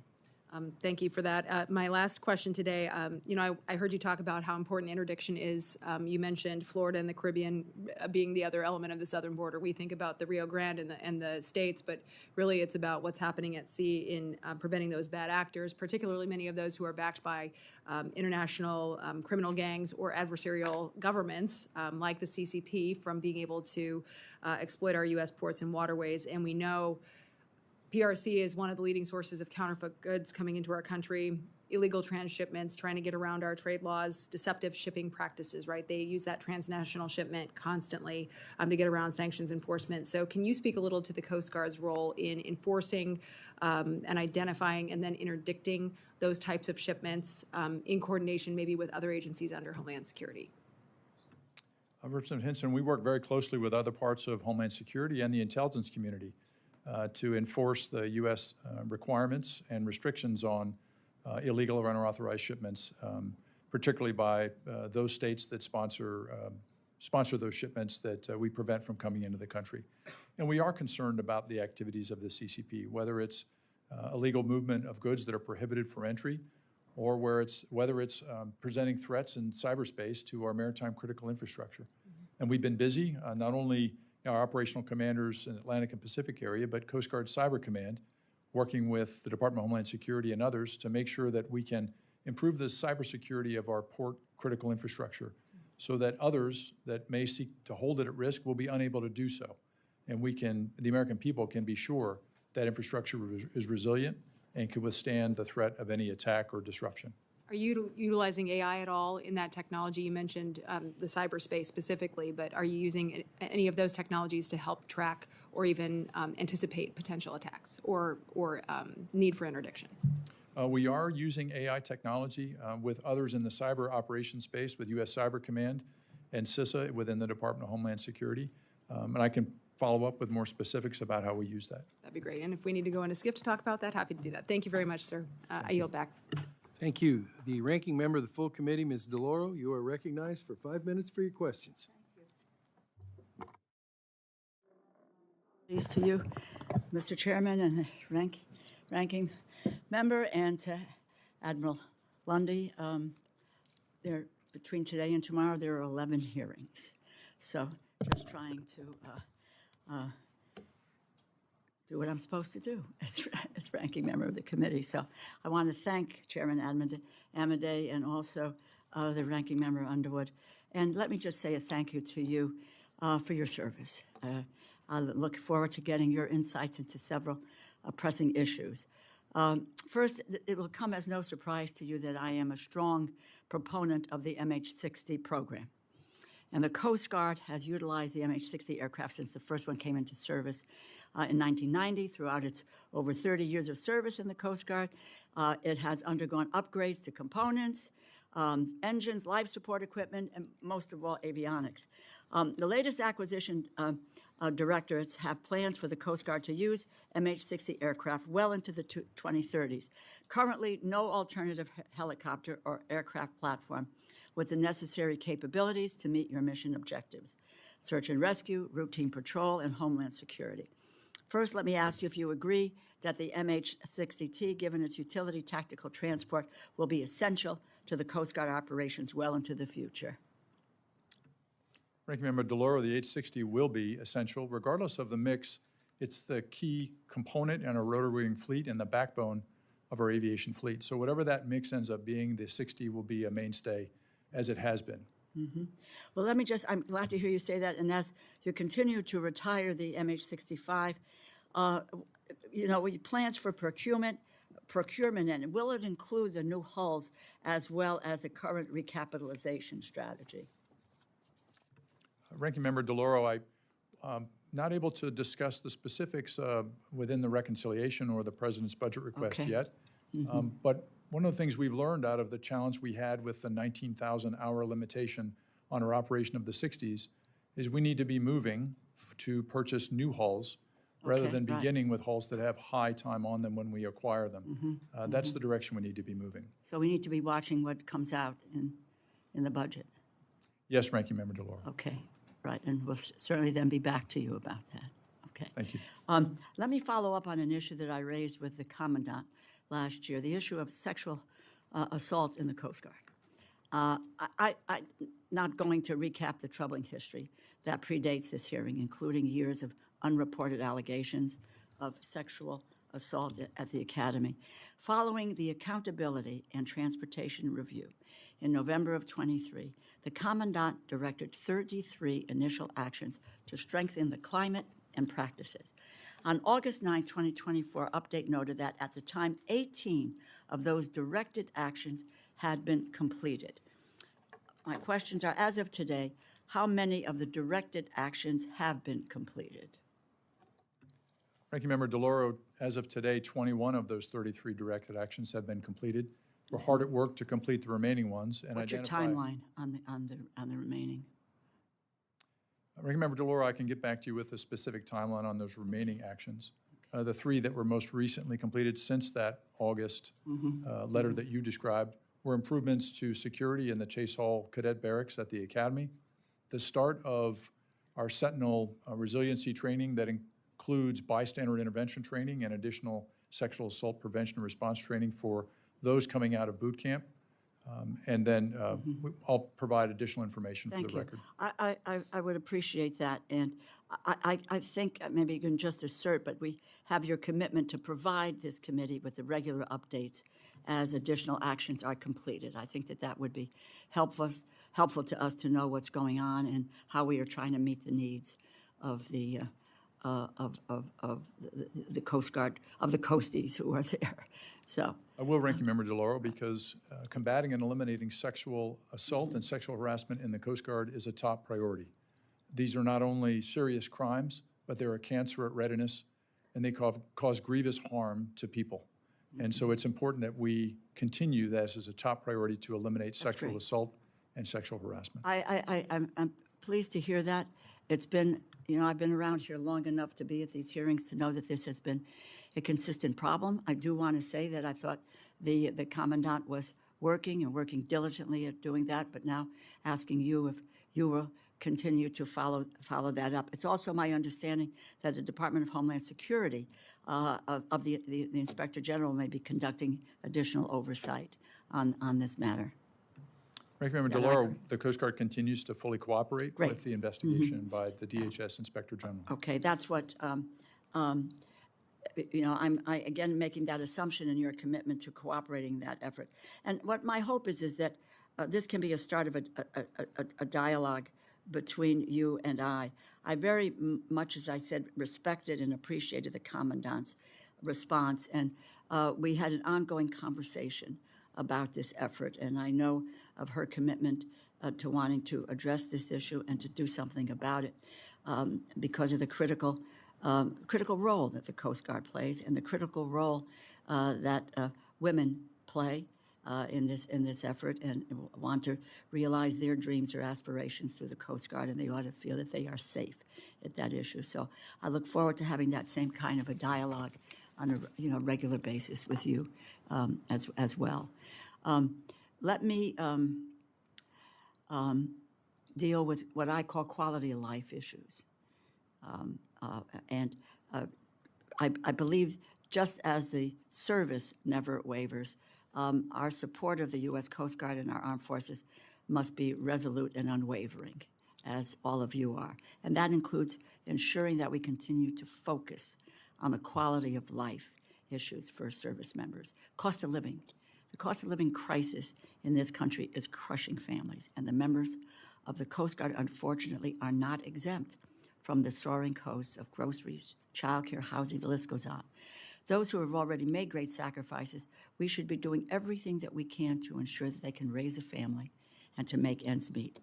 I have been encouraged to see that the Coast Guard senior leadership embraced the notion in the past several years. I am told that these efforts have been really helpful in recruitment and retention efforts. But more needs to get done, and Congress must make sure that you have the investments to follow through. What, in your view, remain some of the biggest quality of life concerns for members of the Coast Guard? And do I have your commitment to continue to prioritize quality of life concerns, especially those associated with the rising cost of living? Ranking Member DeLauro, the cornerstone of the Coast Guard's readiness, or of unit readiness, starts with the readiness of every single Coast Guard man or woman and their families. On that cornerstone, we build the readiness of the whole service. And so issues that impact that readiness, the most pressing are access to available housing, access to child care or child development services, access to the basic pay that they need to be successful. And that's why the support from the committee and Congress to address the targeted pay increase for junior enlisted personnel was so important for the Coast Guard and the other armed services as well. And then access to quality health care, which can be a particular challenge for our Coast Guard families and personnel because we're often located in remote areas away from population centers. So we have to work harder to either with organic capability or access through TRICARE to make sure they have the best access to available medical care as well. I thank you for that answer, and I thank the Chairman for letting me go over as I have here. But I think it's critical, and my prior question about the, feeling safe, there is a morale problem that is quality of life. People need to feel safe, and that we have to understand here that addressing the issues that ensure that the folks have the necessary health care, the access to that health care wherever they are, whatever remote outpost they might be, and that child care, housing, basic pay are critical in understanding it. That's the only way to repeat what you have said, that we're going to have the robust readiness that we need to be able to address any eventuality. I thank you for your service. I thank you for your answers. I look forward to really. Just this one last thing, I worked very, very hard to make sure that when we did shut the government down and the Coast Guard folks were not included at we got that turned around for the Coast Guard, so that those families were not left out in the cold with regard to the wherewithal that they needed to be safe and secure with their families. So I thank you, and I yield back my time, and I thank you graciously, Mr. Chairman, for your time. Yes, ma'am. Mr. Gus, you are recognized for 5 minutes for your questions. Thank you, Mr. Chairman. Admiral, I want to talk a little bit about the High North. I know you mentioned that in your testimony. You say on the page 3 of your testimony that the service's top surface acquisition priority remains the polar security cutters and expanding the ice-breaking fleet to meet the President's direction. And you said that we shall continue to invest in heavy polar ice breaking is vital to counter foreign malign influence and protect America's sovereign interest in the polar regions. I know that currently we are at a very strategic disadvantage when it comes to other nations. I think currently we have one heavy icebreaker, the Polar Star, which is approximately 50 years in service, and then we have the Healy, which is a polar capable icebreakers. So 2 icebreakers compared to the 50 plus that Russia currently has. We know that the high north has become very strategic and will continue to be so. I know that there is underway the process of building the first icebreaker, I think, in 50 years here domestically, and proud that the Coast Guard is moving in that direction. But want to just see if you can talk a little bit about the importance of sustained funding for the Polar Security Cutter program. Congressman, the Polar Security Cutter program is our top acquisition priority. We're excited about fulfilling the President's intent about building a fleet of icebreakers for the nation because of the Coast Guard operates those icebreakers. They operate to assure access to our polar regions, both the Arctic and Antarctica, and then also our domestic icebreaking fleet for the Great Lakes and inland waterways. The Polar Security Cutter is the first of the next generation of heavy icebreakers that we are building right now. And we're beginning to see substantial acceleration forward in momentum. The shipbuilder, Bollinger, Mississippi, we just received approval for them to begin full production on Polar Security Cutter number 1 on the 30th of April, just a few weeks ago. They've got over 95% 2D and functional design maturity that enables them to move forward with confidence. And they've already are constructing 10 of the prefabrication assembly units, which are the bottom center sections of that new icebreaker. These are complex vessels. They will provide the U.S. with the capability we need to assure and protect U.S. sovereignty in the polar regions. And then want to shift gears a little bit and talk about the interdiction mission of the Coast Guard, particularly as it relates to the mission in the Gulf and the Pacific. As you referenced in your testimony, the President, when he was sworn in, immediately declared a state of emergency along the southwest border. He surged resources. We have seen the number of immigrants encountered drop dramatically along the southwest border, and we are seeing more and more individuals being pushed out from the land routes into sea routes, and we're also seeing more and more narcotics which are no longer being able to be brought into the country across what was an unsecured border. We're seeing more and more maritime operations. You mentioned your testimony in the first 4 months of FY25. We've seized more cocaine than we did in all of FY24. You talk about the 860 illegal aliens that have been interdicted trying to enter the country along our sea route. So talk a little bit about the importance of that mission as I believe we're going to see particularly drug cartels become more and more desperate to get their product into the United States. They're going to see more and more individuals that they're going to try to use the sea routes as a way to bring those narcotics in. And so talk a little bit about the importance of that mission, and then also if you have the resources that you need to maintain this heightened operational tempo that we've seen over the last 3 to 4 months. Congressman, the operations we're doing across the southern border, we view the southern border along with the rest of DHS as a system. And so much like when you squeeze or tighten down on one part, the land border, for example, and the Coast Guard is operating on the Rio Grande River as part of that effort, we see elements of that flow or that vector try to make their way across other areas of the border. And so we're seeing an increase in activity off Southern California as we see increased smuggling attempts, moving illegal migration and also drugs, trying to get those into not only San Diego, but further up the coast, up toward Los Angeles as well.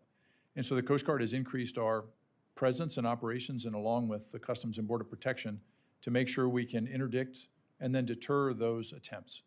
And so that requires not only an increased presence, but sustaining that presence over time and improving our capabilities, increased surveillance and sensors so that we can cue our forces to be able to better interdict those smuggling attempts.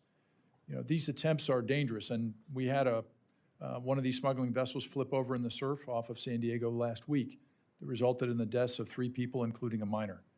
And so these efforts are critical to stop, not only protect our border, but save lives as well. And so we do need increased and sustained top-line funding to be able to generate and sustain the assets, ships, cutters, boats, and aircraft and sensors necessary to enable us to protect that maritime approach to the U.S. border off of California, off of Texas and the Gulf of America, and then off of Florida and the U.S. Virgin Islands and Puerto Rico. Admiral, thank you for being here today, and thank you for your service. With that, Mr. Chairman, I yield back. Gentleman from Arizona, Mr. Siscomani, you're recognized for 5 minutes for your questions. Thank you, Mr. Chairman. Thank you, Admiral, for being here. Thank you for answering our questions and helping shine a light on all the good work that men and women in the Coast Guard do, and thank you for your service.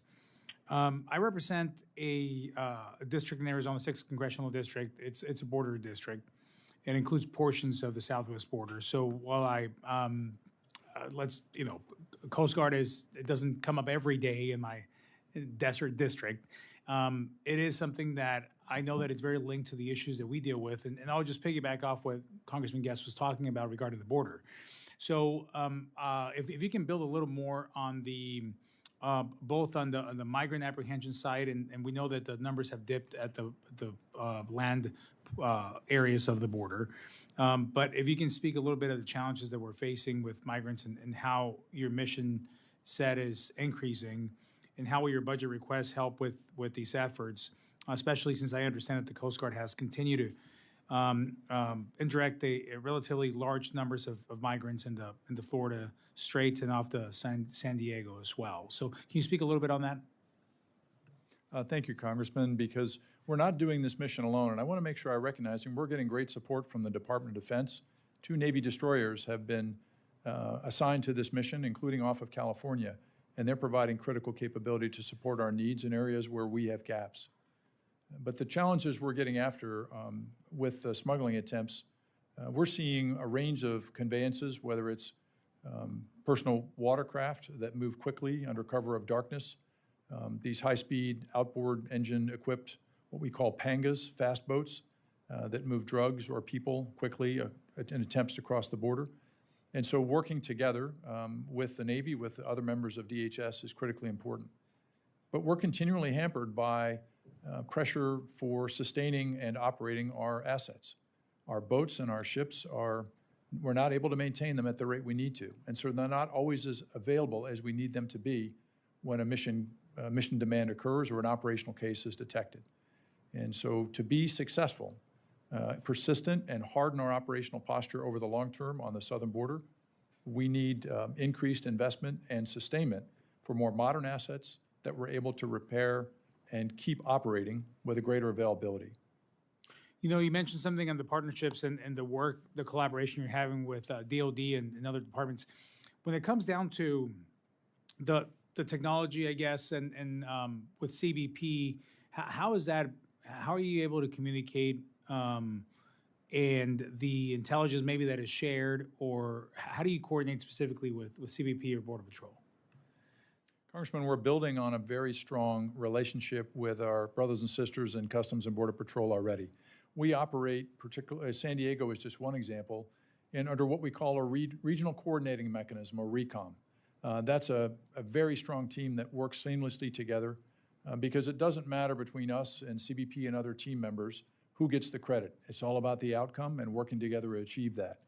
And so we start with those key ingredients. And then as we've seen the increased participation by the Department of Defense under U.S. Northern Command, including the naval elements that I mentioned before, they've seamlessly integrated into that operation as well. And so we're seeing their advanced sensor capability, and then the work of the intelligence community provide additional insights and awareness for us so that we can be better postured and then conduct those interdictions and control, secure, and defend the border and the maritime approaches. Excellent. Thank you. Thanks for what you do. Mr. Chairman, I yield back. Admiral, I've got a couple areas I want to cover generally before we wrap up. And these are ones that can be, I'd like you to kind of respond to us later, not at the hearing. I don't know what the mix should be for your mission in terms of manned versus unmanned aircraft. I think one of your biggest selling points is your personnel, folks sitting behind you and you sitting there in front. I mean, there's nothing wrong with that. But as we talk about making less do more, and I'm not suggesting what the answer is, but I think it's appropriate for us to have an idea of here's how that's being incorporated as we go forward, especially in this new time when we talk about reconciliation, fiscal year 26, that sort of stuff. So that it's one of those things that we've checked on. So I'm happy to talk with your folks offline about that. Not that it'll be a secret, but we want to know that everybody else is talking about the wonders of this and that in terms of as a force multiplier and those sorts of things. So that's one of the boxes I think we need to check. Shoreside infrastructure is always one of those things that's not sex and violence, but nonetheless, when we talk about doing the right thing in terms of cutters, in terms of regions, in terms of air operations and all that other sort of stuff, and it's not a blame thing, it's just a reality that shoreside infrastructure has not been the tip of the spear, if you will, for a long time. And that's, like I said, you've got your mission to do, you got to take care of your people, you got to take care of your equipment, you got all that stuff, but nonetheless, it probably is an appropriate time to go, okay, as we sit here to jump off in terms of potentially some historic funding in terms of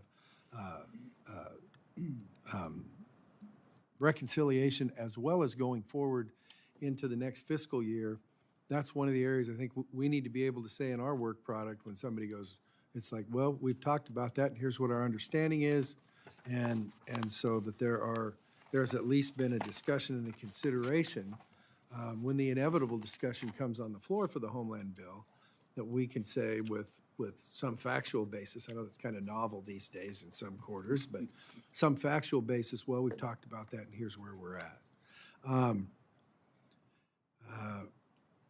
The Indo-Pacific is, God bless you. And by the way, shout out to your folks in District 11, who basically had the unenviable task of picking me up in Minden, Nevada in a C-27 out of the Sacramento base and getting me down to San Diego to look at everything you're doing as well as some of the other folks down there. Absolutely impressive organization of time and whatever. So if anybody wants to go to San Diego for a break, don't have these guys do it for you, because we hit the ground running. There were demonstrations in terms of Customs Border Patrol stuff on the aircraft on the way down, right off onto the boats. And listen, for a guy from a state without a coastline, that's it's a little scary, you know, when you're, but I was in good hands, and hats off to that command structure and those folks all the way through the organization. But as we look at that Indo-Pacific region, and you're talking about people swimming around the fence, boats turning over in surf, people, you know, rolling them up on the beach and running, and even some folks running through the yard of your commander down there. It's not a last post for retirement. I understand that. But as we talk about things a little farther offshore, obviously everybody focuses on the Customs Border Patrol mission, but we want to make sure that we've spent some time on, so what's going on the mundane stuff like fishing, stuff like that, which is also part of the mission. Lucky you folks. So we need to make sure that we've kind of hit that. And then I think the questions regarding migrant interdiction have been pretty good. The one thing I want to put on your folks' radar screen, though, is one of our sayings here is we won't surprise you, and we don't want you to surprise us. So if you have an idea right now, I'd appreciate it. And maybe I shouldn't be nervous about it, but I'm nervous about, that's great that all these assets are integrated with DOD and all these other agencies and blah, blah, blah.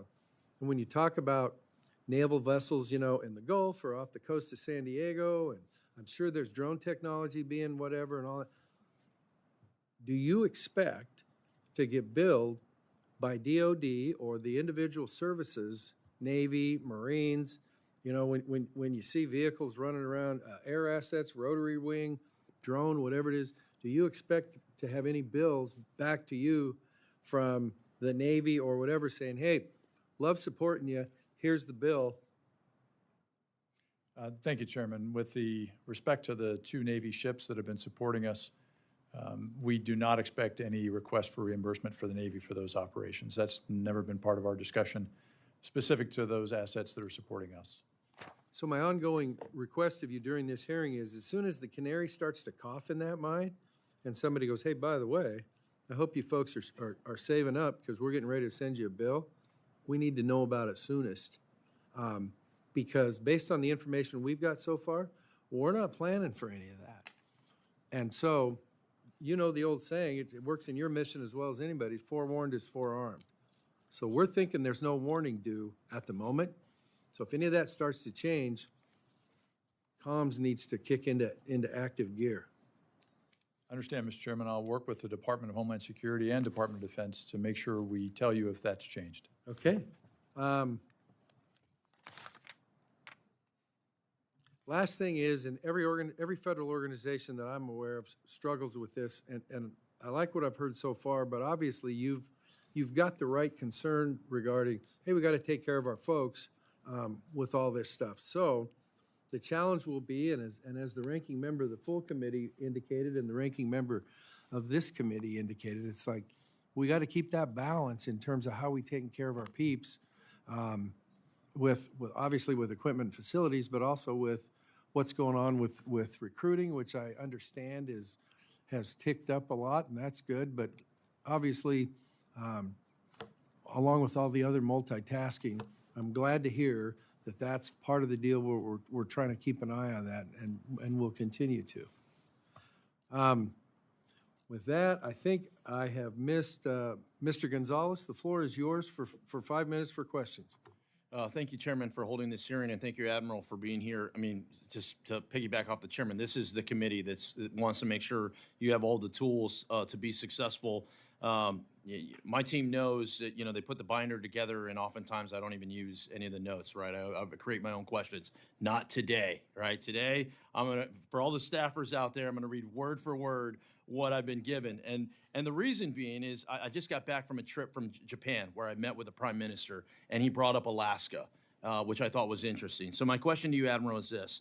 As we work to ensure Coast Guard is on track to meet the President's objectives to expand our fleet and strengthen our maritime presence, we have a need to make sure that we have the infrastructure necessary to meet these goals, especially as we work to enhance our presence in the Arctic. It is my understanding that plans to develop United States' first deep water Arctic port in Nome, Alaska was further delayed last year due to the Army Corps' cancellation of solicitation due to cost overruns. In my view, it is critical that we stay diligent in ensuring we move to build the infrastructure we need to be able to dock our military assets and catch up with the increasing presence of Russia and Chinese in Arctic waters. Admiral, can you speak to how the Coast Guard would utilize a fully developed deep water port in Alaska for operations in the Arctic?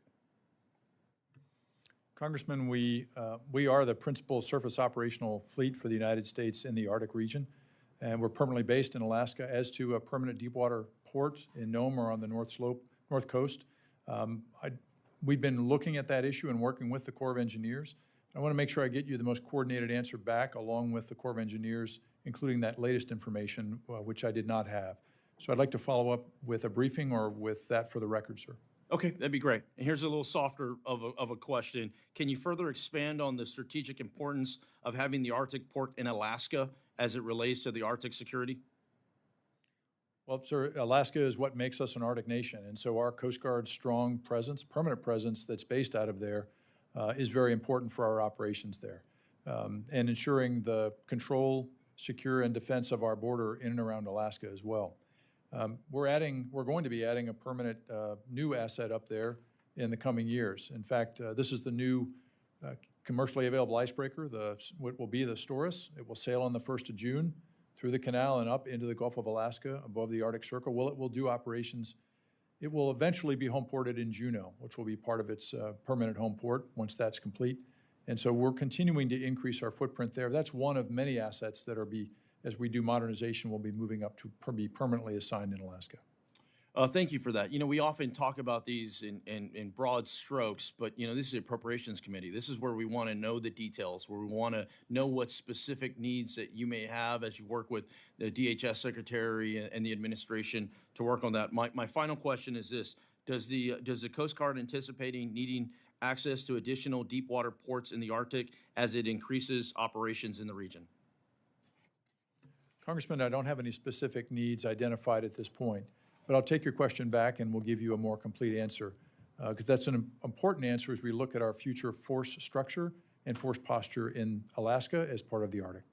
Well, thank you for your testimony today, and once again, I look forward to working together, as certainly our committee looks forward to working with you as well. Chairman, I yield back. Thank you, sir. Thank you. Admiral, it's our job as members of the committee to make sure the department is appropriately spending money Congress provides, as well as to ensure the department has the resources it needs to execute its missions on an annual basis. In my view, the Coast Guard has chronically under-asked for resources. That's not an ignoble thing, but has chronically under-asked for resources. I need you to tell me what you need. Additionally, the Coast Guard strategy should be based on how the services would optimally act, not what it could do in a resource-constrained world. Now, I know that's easy to say, and there's a few moving parts in that, but it's on the record of me saying that to you folks, so those folks who may be watching farther up the chain can hear the same thing that you heard. There may be some additional questions members provide in writing, and we ask you to respond to those in a timely manner. I'd like to thank you for being here today. Budget constraints have made the service risk adverse when it comes to adopting new technologies. Often, an upfront investment can save an agency in the long term. For example, unmanned aircraft can be a cost-effective tool for the Coast Guard. I expect you will be a good partner in the upcoming fiscal year 2026 appropriations process, and I ask for your commitment to keep open lines of communication between this committee and the Coast Guard. That includes getting us your responses to questions in a timely fashion. For the get-back questions that members of the committee have had today, we ask that you respond within 15 days. If there are other ones in writing, then we'd like a 30-day time frame. Now, that is not in a vacuum where it's like, oh, you guys don't have anything to do but answer these questions. But just so you understand what everybody's tempo looks like these days, I expect to be in full committee markup the second week in June. That's nothing that anybody can put out over the whatever, but that's just my speculation. And I also expect to be on the floor with the Homeland bill in the second week in June. So it's not like, hey, I know you guys don't, it's like you got plenty to do, but so do we. And if we're going to be well-informed, then those questions that have been put out, we need those responses to it. And if that slips a little bit, I'm a bad predictor, and I'll take that responsibility. But that's kind of what's driving our request for response in those ways. And that doesn't mean necessarily that it needs to be, hey, somebody needs to write a term paper or whatever.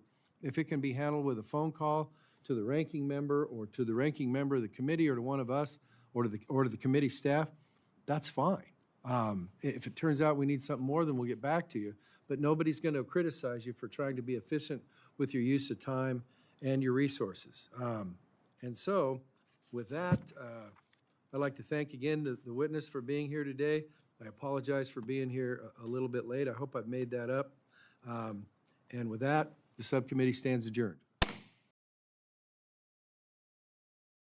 Come to order.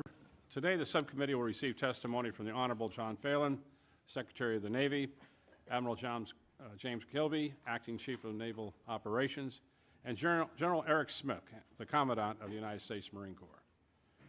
Mr. Secretary, congratulations on your appointment. We've already had several productive engagements, and I look forward to continuing to work with you. Admiral Kilby, General Smith, thank you for joining us today. We greatly appreciate your service. Today, we meet at a time of increasing global instability. The Navy and Marine Corps are under extraordinary operational demand, responding to threats across every domain. For the past 19 months, naval forces have engaged daily combat operations in the Red Sea to protect international shipping from Iranian-backed Houthi attacks. These actions underscore the critical role our fleet plays in maintaining freedom of navigation and the security of global commerce. At the same time, we face a rising near-peer challenge in the Indo-Pacific. China continues to build the world's largest Navy, surpassing the U.S. Navy in both ship count and shipbuilding capability. China is on pace to surpass the United States Navy in firepower in the coming years. Already today, the Chinese far outnumber us in hypersonic weapons. In any potential conflict with China, the Navy will be the linchpin of our ability to protect and project power across the vast Indo-Pacific region. The sheer scale of that theater demands a capable and ready fleet, and I remain deeply concerned that we are not building or sustaining our naval forces at the pace required to meet that challenge. Years of delay, cost overruns, workforce challenges have slowed production across critical shipbuilding programs, including the Virginia and Columbia-class submarines, Ford-class aircraft carriers, and the Constellation-class frigates.